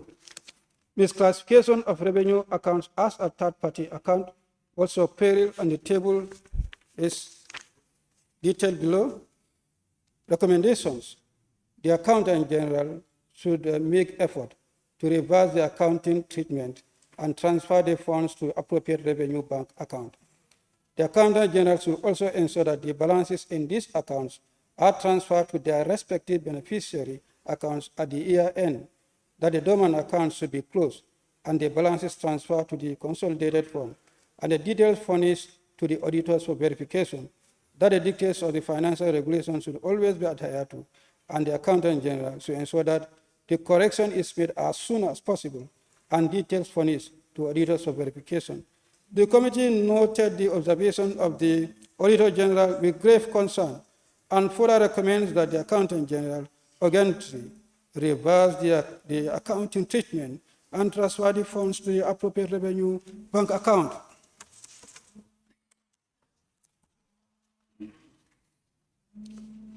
On timber process, the auditor's query failure to provide the number of containers exported by against, that is in December 2019, and also unaccounted government revenue was also queried by the auditors at tune of 8.6 million US dollar, and then the detail as shown below in the table. Unauthorized use of revenue from sale of timber was also an issue queried by the auditors. The detail provided on the table below, and unsupported payment of timber proceeds to the government of Senegal. The process also is queried by the auditors. Failure to adhere to contract agreement was also queried by the auditors, and the table is indicated below. There, the committee make the following recommendations. The Ministry of Environment to make follow-up with agents to provide information on number of containers exported from the inception of this agreement to date, as well as corresponding revenue collected for the same period. And B, action should be taken by the management to investigate the accountability of the revenue generated through the exportation of timber, and details should be furnished to the auditors for verification. And that the Ministry of Environment should provide evidence of approval of National Assembly to the FPAC, or appropriate sanctions would be applied to the officials involved. We request that any document regarding agreement between the two governments be presented to FPAC for verification. We demand an explanation with supporting evidence for the procurement of the outstanding 2 vehicles and their place of allocation. We also request explanation from the management for the procurement of 15 motor vehicle brands that are different from specifications stated in the contract. And lastly, the committee further recommends that Ministry of Finance must provide delivery notes, the chassis numbers and the locations of the 2 outstanding vehicles procured through UNOPS within 7 days, and on public debt. Non-disclosure of penalty and commitment fees was an issue raised by the auditors, and then the committee recommends that the Accountant General should ensure that these charges are disclosed in financial statement, and that the committee noted with great concern the observation of the National Audit Office, and further recommends that the Ministry of Finance should be held liable for any such lapses in future. On loss of public money, losses not fully recovered or written off is an issue that is also queried by the auditors.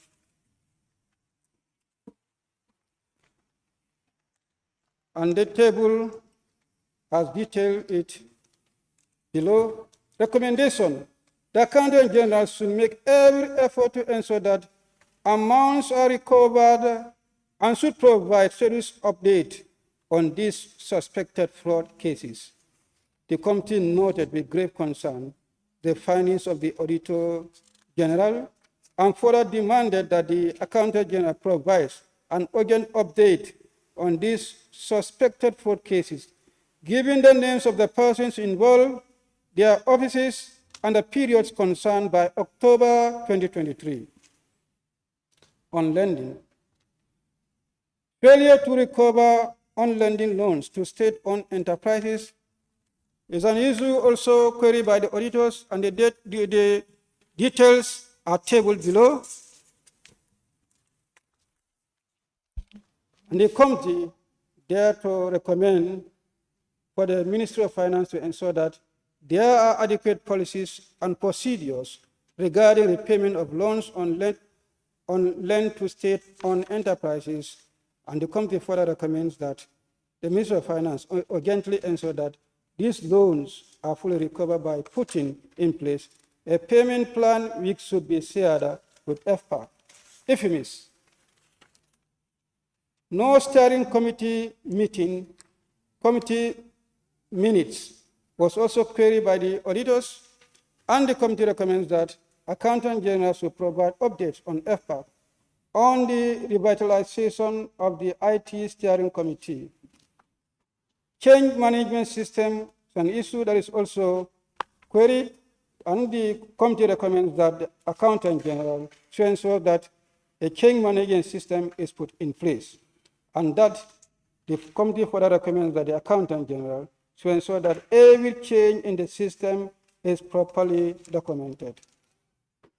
On no service level agreement for internet and generator service is an issue that was also queried, and the committee recommends that the Accountant General should ensure that clear terms and measurable guidelines are identified and agreed with the service provider, and the logbook to server room is an issue also that was also queried. Some members of the technical team was also queried, and the committee thereafter recommends that the Accountant General should ensure that the staff entering into the server room are always recorded for each access. On main UPS in server room does not synchronize is an issue that was also taken up by the auditors, and the committee recommended that the Accountant General should ensure that the two GANT UPS are synchronized to avoid any delay in power transmission and manual switching over to the automate. The committee further recommends that the Accountant General provides FAQ with updates on synchronization of the UPS. The system users have more rights than needed is an issue that was also queried, and the committee recommends that Accountant General should ensure that users are assigned only to system rights that need to perform their roles and responsibilities. On irregular backup and improper storage on the Meridian was an issue taken up by the auditors, and there the committee recommends that the permanent secretary should ensure that the Meridian database is frequently backed up and properly stored on external hard drives that kept in a safe location, and that the permanent secretary of Ministry of Finance should provide evidence to EFPA that these backups are being taken on periodic basis. On unpresented personal files is an issue that was also queried, and the committee recommends that management should take all the necessary steps to produce all the outstanding personal files immediately. On partially updated personal files, the committee recommends that the Permanent Secretary of Ministry of Basic and Secondary Education should ensure that steps are taken to update the affected personal files immediately. On poor record management, the committee recommends that the management should ensure that the comprehensive records and management of the personal files is put in place. And this affects ministries of education, tourism, health, and information. Failure to maintain personal files for staff on contract is an issue that is also queried and affects the Ministry of Basic and Secondary Education. The table is provided below. Recommendation, the committee recommends that the management should ensure that all the necessary steps are taken to maintain personal files for the staff affected immediately without delay. On staff receiving salary after end of contract was an issue that was also queried, and this also affects the Ministry of Education, and the committee recommends that the permanent secretary of the said ministry should recover the money involved within 30 days. Otherwise, the PS will be held liable. Classes of expected output not in budget estimate was an issue that was also queried, and the committee recommends that the Ministry of Finance should adhere to the dictates of the Public Finance Act and ensure that outputs are identified for each budget entity, and that the Ministry of Finance should also update the FPAC on their progress regarding program-based budgeting.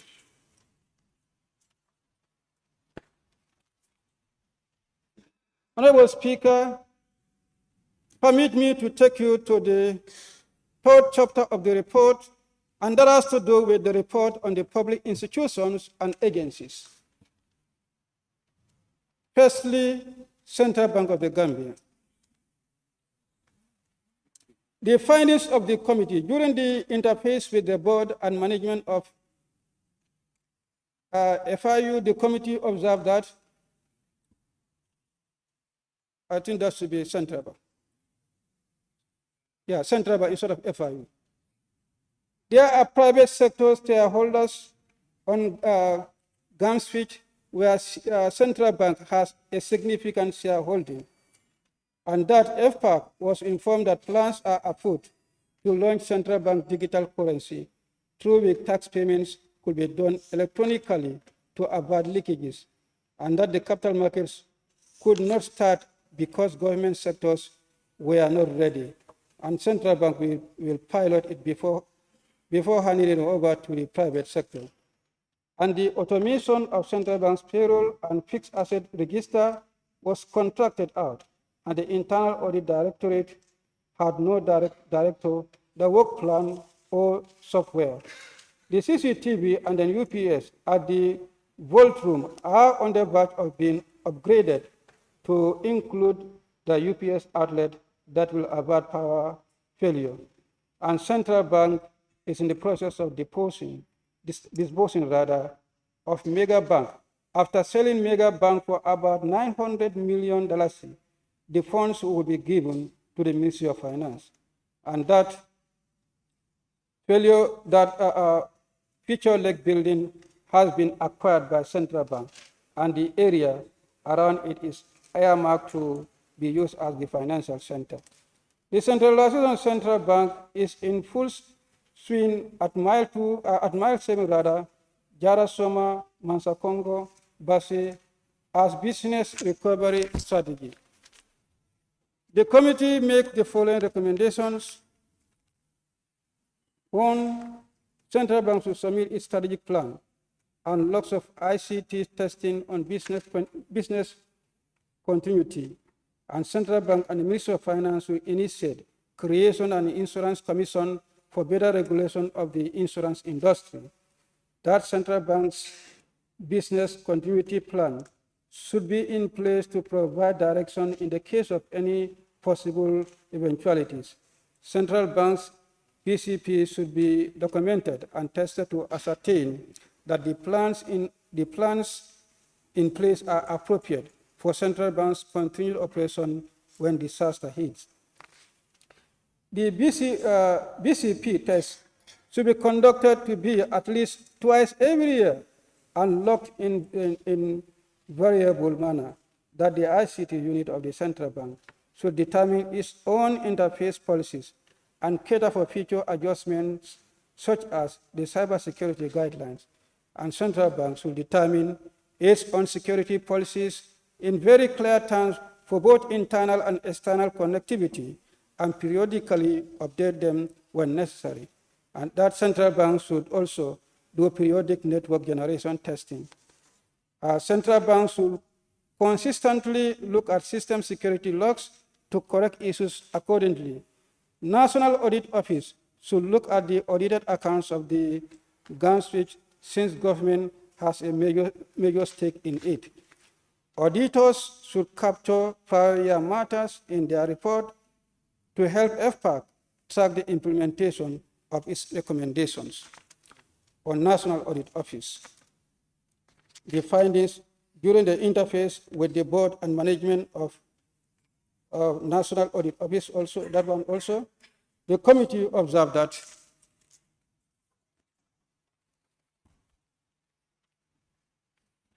National Audit Office reported that the staff constraint resulted in the backlog of their reviews, that a government to Accountant General's Department has chosen cash-based accounting for National Audit Office.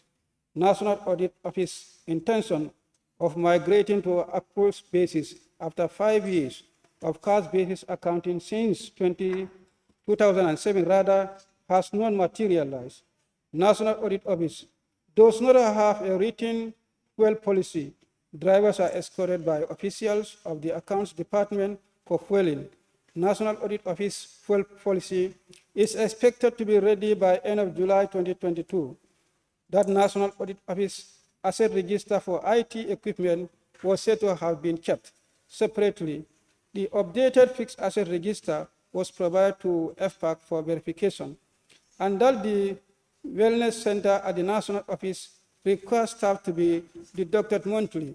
Manual entry of the payroll data at the Accountant General caused the differences in National Audit books.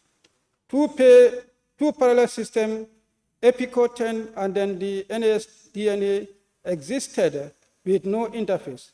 The accruals for the public sector would require milestone resources and training for effective implementation, and that the GBA compliance review for the years 2017 to 2021 were scheduled to take place in August 2022.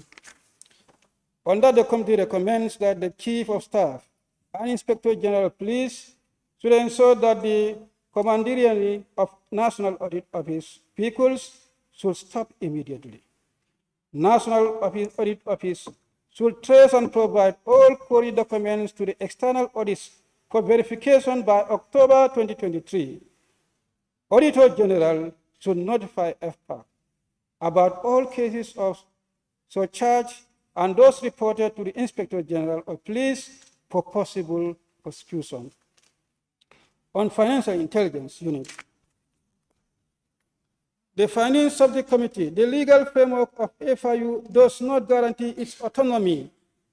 There is no loans policy for senior management. FIU's backup files are stored on flash drive within their premises, thereby exposing the institution to risks of data loss. That the GBA's 2020 compliance report for FIU was not finalized at the time of the FIU's appearance.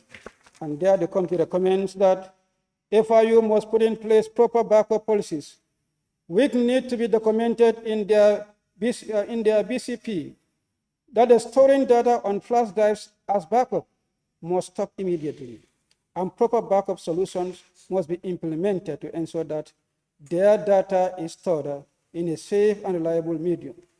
These solutions must be implemented in 2023.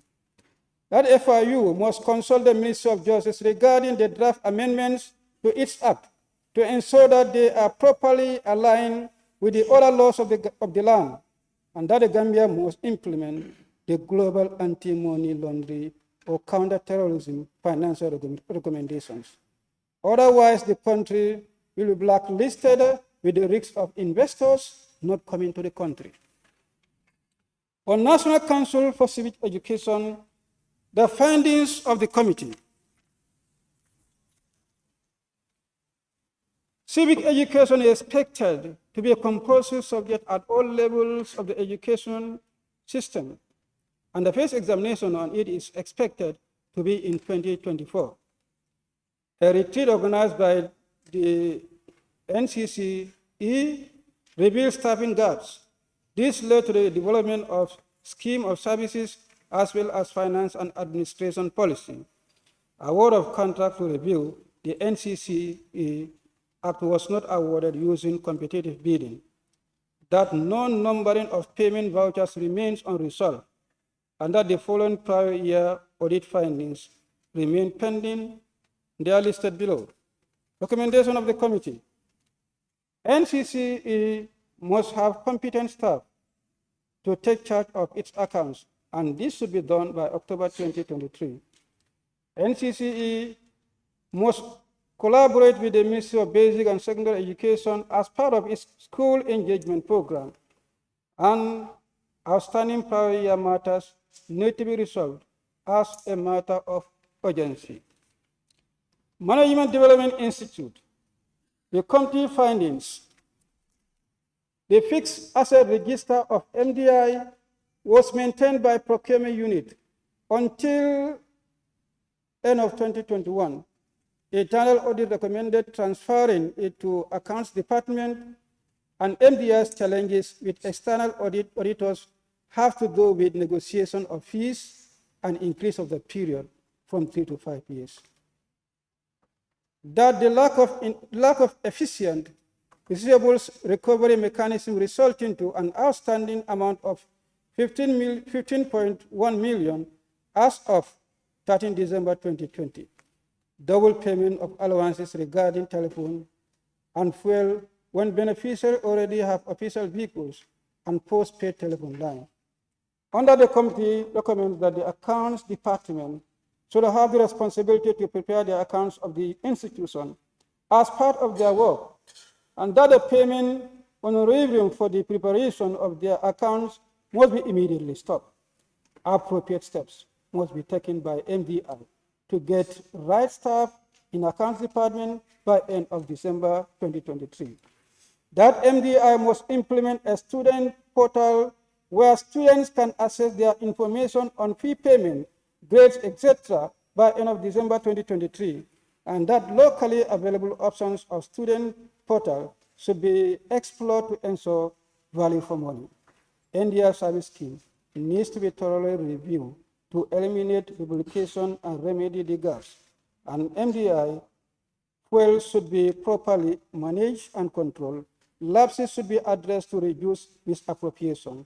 That evidence of settlement of outstanding tuition fees by ministries must be presented to EFA to confirm resolution of the issue by end of October 2023. And finally, MDI to provide a copy of its revised scheme of service to EFA for review. Honorable Speaker, on Public Utilities Regulatory Authority, the committee's finding since 2019, all telecom operators were reportedly issued licenses for international voice gateway. Oil companies continue construction of fuel stations even after amendment of the regulations, and Department of Fiscal Planning issues permits for construction of fuel station even when PURA is not satisfied with the application, and that there is proliferation of fuel stations in residential areas. On that, the committee recommends the PURA Act and Information and Communication Act 2009 must be updated to reflect the current realities of the sector.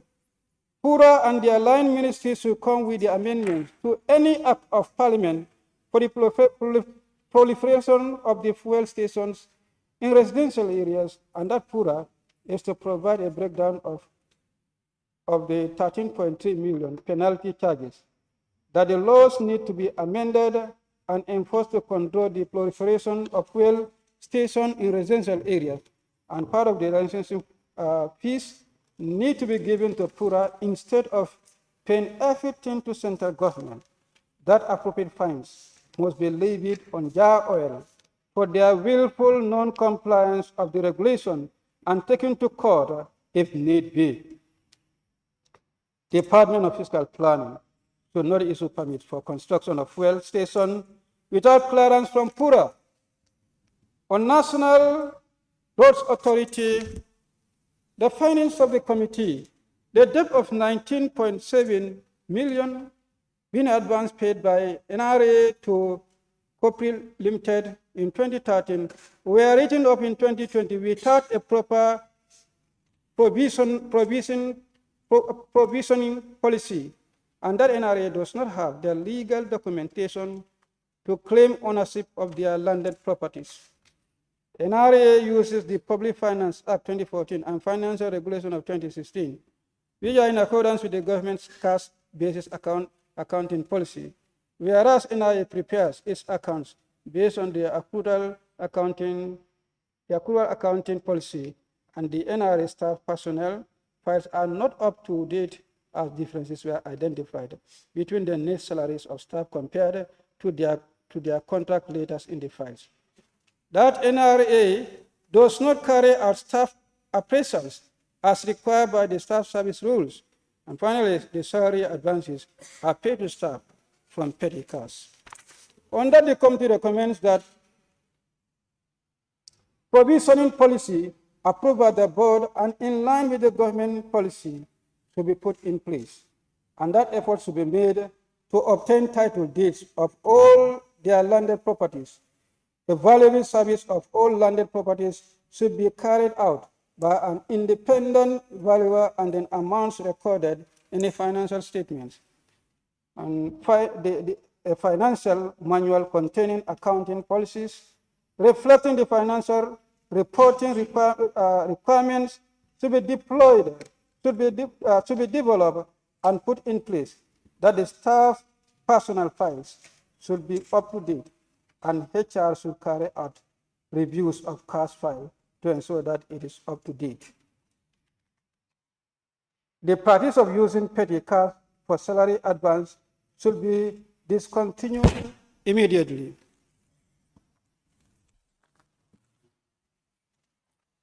National Environment Agency, the committee made the following findings.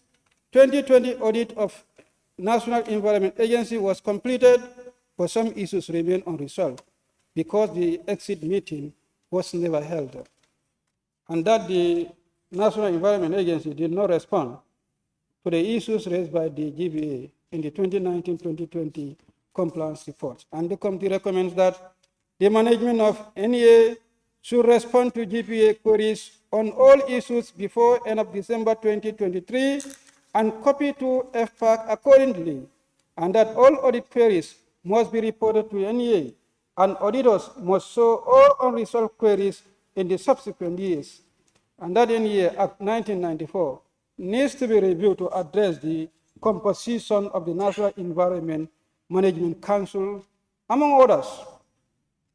On Drug Law Enforcement Agency, Gambia, the committee made the following findings: that the policies and guidelines were not in place for expenses relating to payment of informants, and that the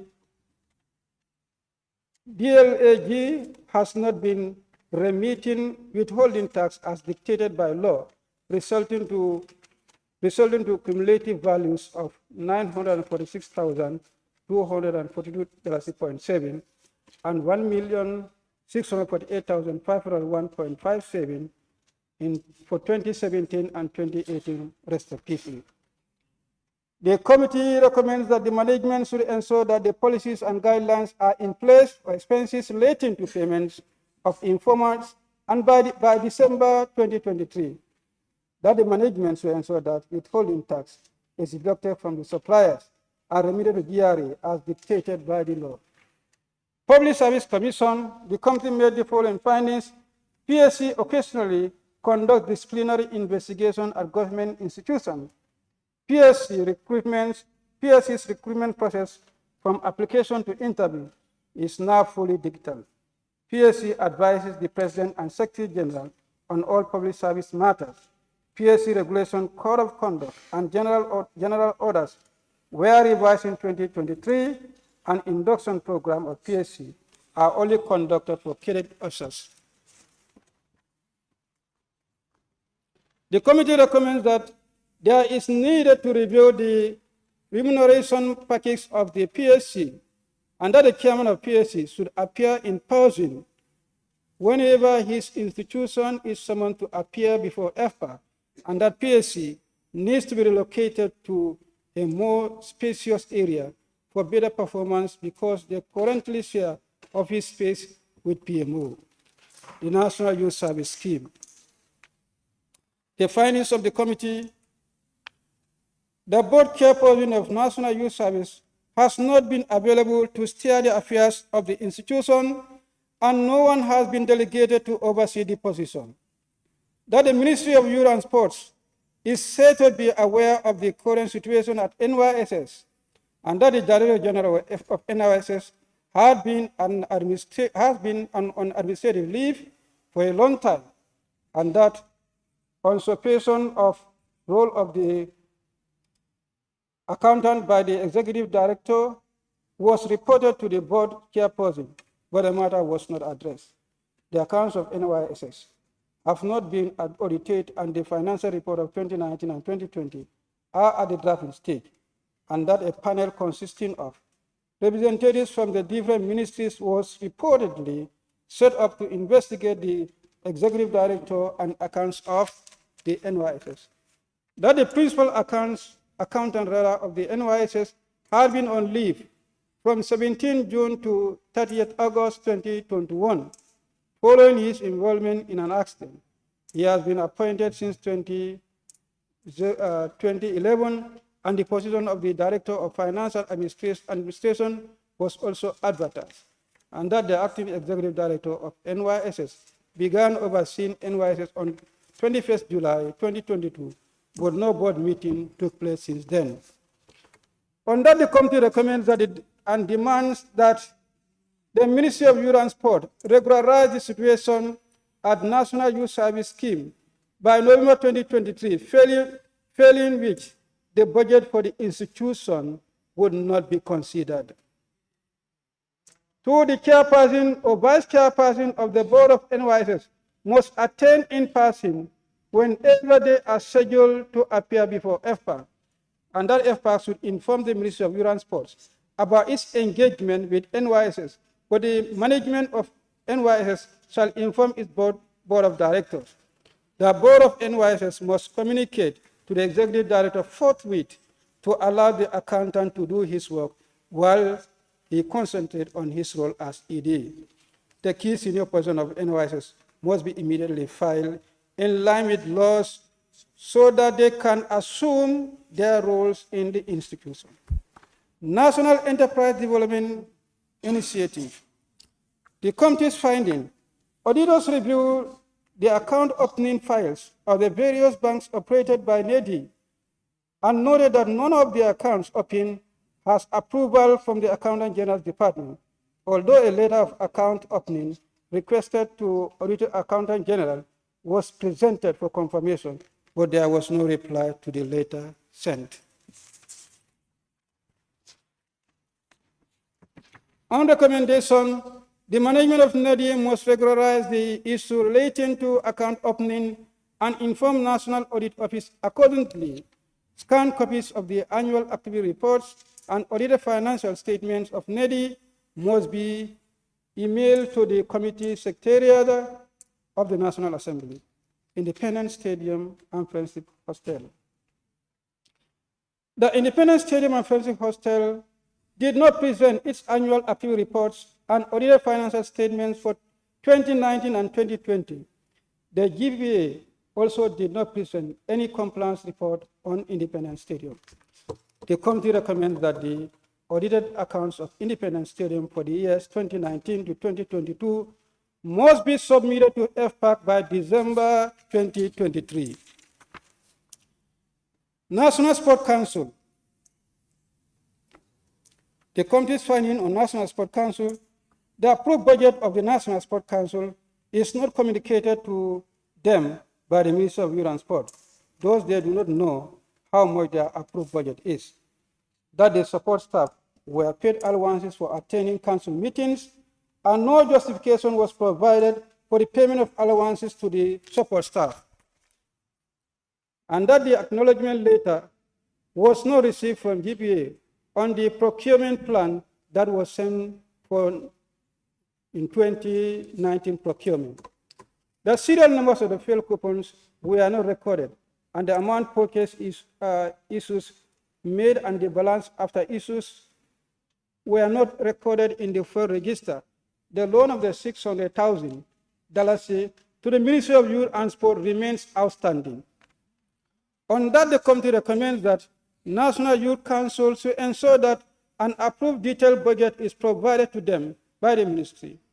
National Youth Council to ensure that evidence on payment of allowances to support staff is provided. The management should ensure that the acknowledgement letters are received from DPA on its procurement plan. And finally, National Sport Council should record the serial numbers, amount purchased, issues made, and then balance after issues of fuel coupons in the fuel register. National Youth Council. Recommendations, or findings rather, and observations. No. Accounts of National Youth Council are appropriately used as transit accounts for transfer of funds to several beneficiary organizations. The Ministry of Youth and Sports was said to have promised to provide National with food to fence its land to save National Youth Council from the high cost of rent and losing the land. On that, the committee recommends that the exorbitant rate paid by the government institution need to be controlled, and this requires the Rent Act to be revisited. A breakdown of rent from the various donors of National Youth Council needs to be provided with the specific activities they are intended for, and that the Ministry of Youth and Sport should acquire its own complex that can house all the satellite institutions of the ministry. On the Gambia Bureau of Statistics, the findings, it has been observed that some payment vouchers amounting to $464,227 were not presented for audit inspection, and some were not numbered. The procurement of goods and services amounted to $450,000. 50,850 were done without the three required invoices from the different suppliers, and that the Bureau did not provide agreement entered into between them and the hospital for treatment of their payment staff for the years 2017, 2018, and 2019, and that our payment salaries amounting to $15,260 to staff, and the payroll system did not include the history of some staff. And it has been observed that assets recognized in the financial system for the years ended 2017 to 2019 were not confirmed. And it was also noted that the Bureau did not recognize or disclose some of its assets in the financial statement, even though they are deriving benefits from their use. The committee has a long list of these findings. I believe, permit me, Honorable Speaker, on this point to go straight to the recommendations. The management should immediately provide the payment vouchers for audit inspection and ensure that every payment voucher raised is filed and numbered accordingly. All procurement should be done in accordance with GPA Act, rules and regulations. Failure to do so will result in concerned officer being reprimanded. All contract documents should be immediately submitted by management for audit inspection. All the newly appointed staff should be paid the actual number of days worked for and not the whole month. The payroll software should be investigated to ensure that the historical data of all staff is stored. The management should also ensure that the fixed asset register shows the location, description, or type and condition of the assets to verify the asset, and that the management should ensure that all assets are recognized, disclosed, or disposed of in the financial statement of their fair presentation. Management should ensure that the non-recognition of land and building are disclosed in the notes to the financial statements, and that the Bureau should state this as valuable in the financial statement instead of revaluation, and then provide supporting documents relating to the support provided by the Ministry of Land. And that the management should make sure that the loan recoveries are banked to the revolving loan account monthly, and the Bureau should provide the authority for issuing the said loan and the interest rate applied. The Bureau should apply the interest rate as per the service rule. The management should ensure that future monthly reconciliations are performed in order to detect and correct errors or omissions on time. The management should ensure that individual ledgers are maintained for each creditor. Management should ensure that there are accounting policies for expenditure and deferred income in the financial statement. Management should ensure that adequate disclosures are provided for the account balances. The management should ensure that the accounts unit is adequately staffed to minimize the risk of errors or omissions and fraud. Management should liaise with the service providers to remedy the situation or look for other systems. Management should ensure that formally documented and approved use management standards and procedures are in place for monitoring, controlling, and supervising the system. Each user should be given a unique username and password which must never be shared. And finally, management should ensure that periodic reconciliation is performed between the financial and payroll system to avoid misuse of funds or errors.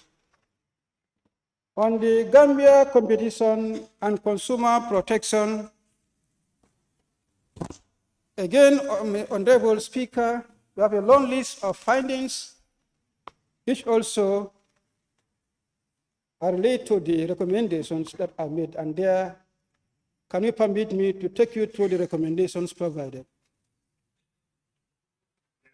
On that, the forms should be filed and then submitted to the pensions authorized to ensure there is full compliance with the documentation as required. Management should look into developing the land allocated to be in compliance with the offer letter from the Ministry of Land and avoid never-ending rental expenses. Management should ensure that the birth certificates are obtained for all staff to ensure all departments using the medical scheme are biologically children of the employees, that all medical cards of the staff leaving should be handed over to the commission, and that the management should ensure that the year-end cash accounts are conducted and certificates issued and signed by a witness, which is an act as supporting documents to confirm that the reported cash in the financial statement existed at the reporting date, and that all assets in use by the Commission that meets the criteria of the capital grant should be disclosed, and that the management should ensure that such assets in use by the Commission that meet the criteria of the capital grant scheme should be disclosed in line with the recommended accounting standard on capital grant, and that the management should ensure that the monies involved in the fraud cash concerning fuel coupons should be fully recovered immediately. Honorable Speaker, on Gambia Public Procurement Authority, on that, permit me to take you through the recommendations. After considering the reports presented, and the committee recommends as follows: the board should ensure that it has a comprehensive TOR specifying how it should conduct its business and should meet quarterly as required by the Act, that all documents required for the registration process should be submitted and properly filed before the certificate is issued to the supplier.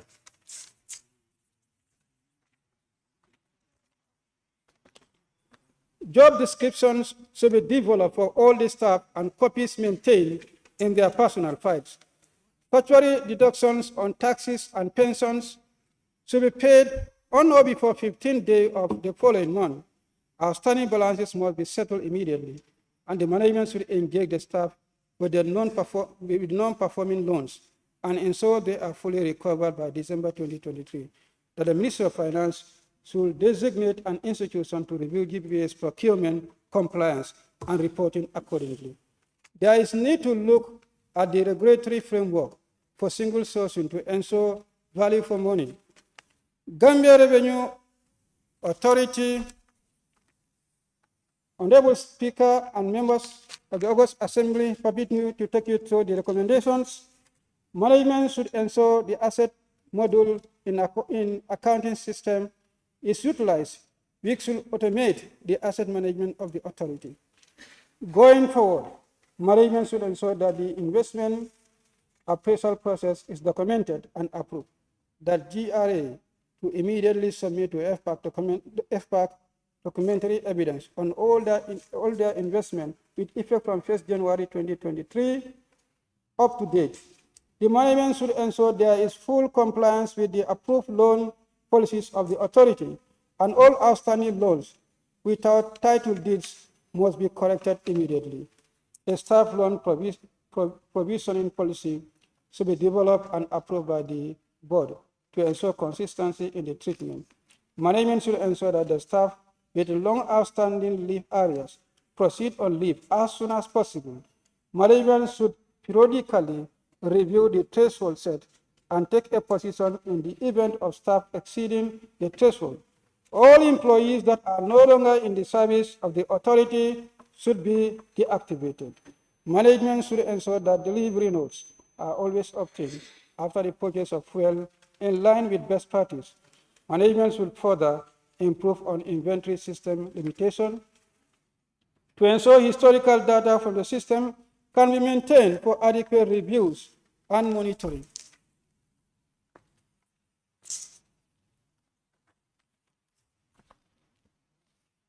National Accreditation and Quality Assurance Authority, the findings on that. The GPA has not conducted compliance review of NAGA for 2020, so its compliance report was not presented. And the committee recommends that GPA should urgently do a compliance review of NAGA procurement. The Gambia National Library. Honorable Speaker, on that too also, permit me to take you through the recommendations. A comprehensive financial administrative procedure manual should be developed to ensure policies, procedures, and responsibilities are clearly outlined, and the management should carry out detailed review of all the assets and update relevant depreciation policies for each class of assets. And the payroll summary and the general ledger should be reconciled monthly and reviewed by an independent person, and management should also investigate the difference and reconcile accordingly. Management should ensure that reviewed, corrected, and proper entries are being done for each account balance, and that the management should investigate differences and post adjustment if necessary. And Gambia Technical Training Institute.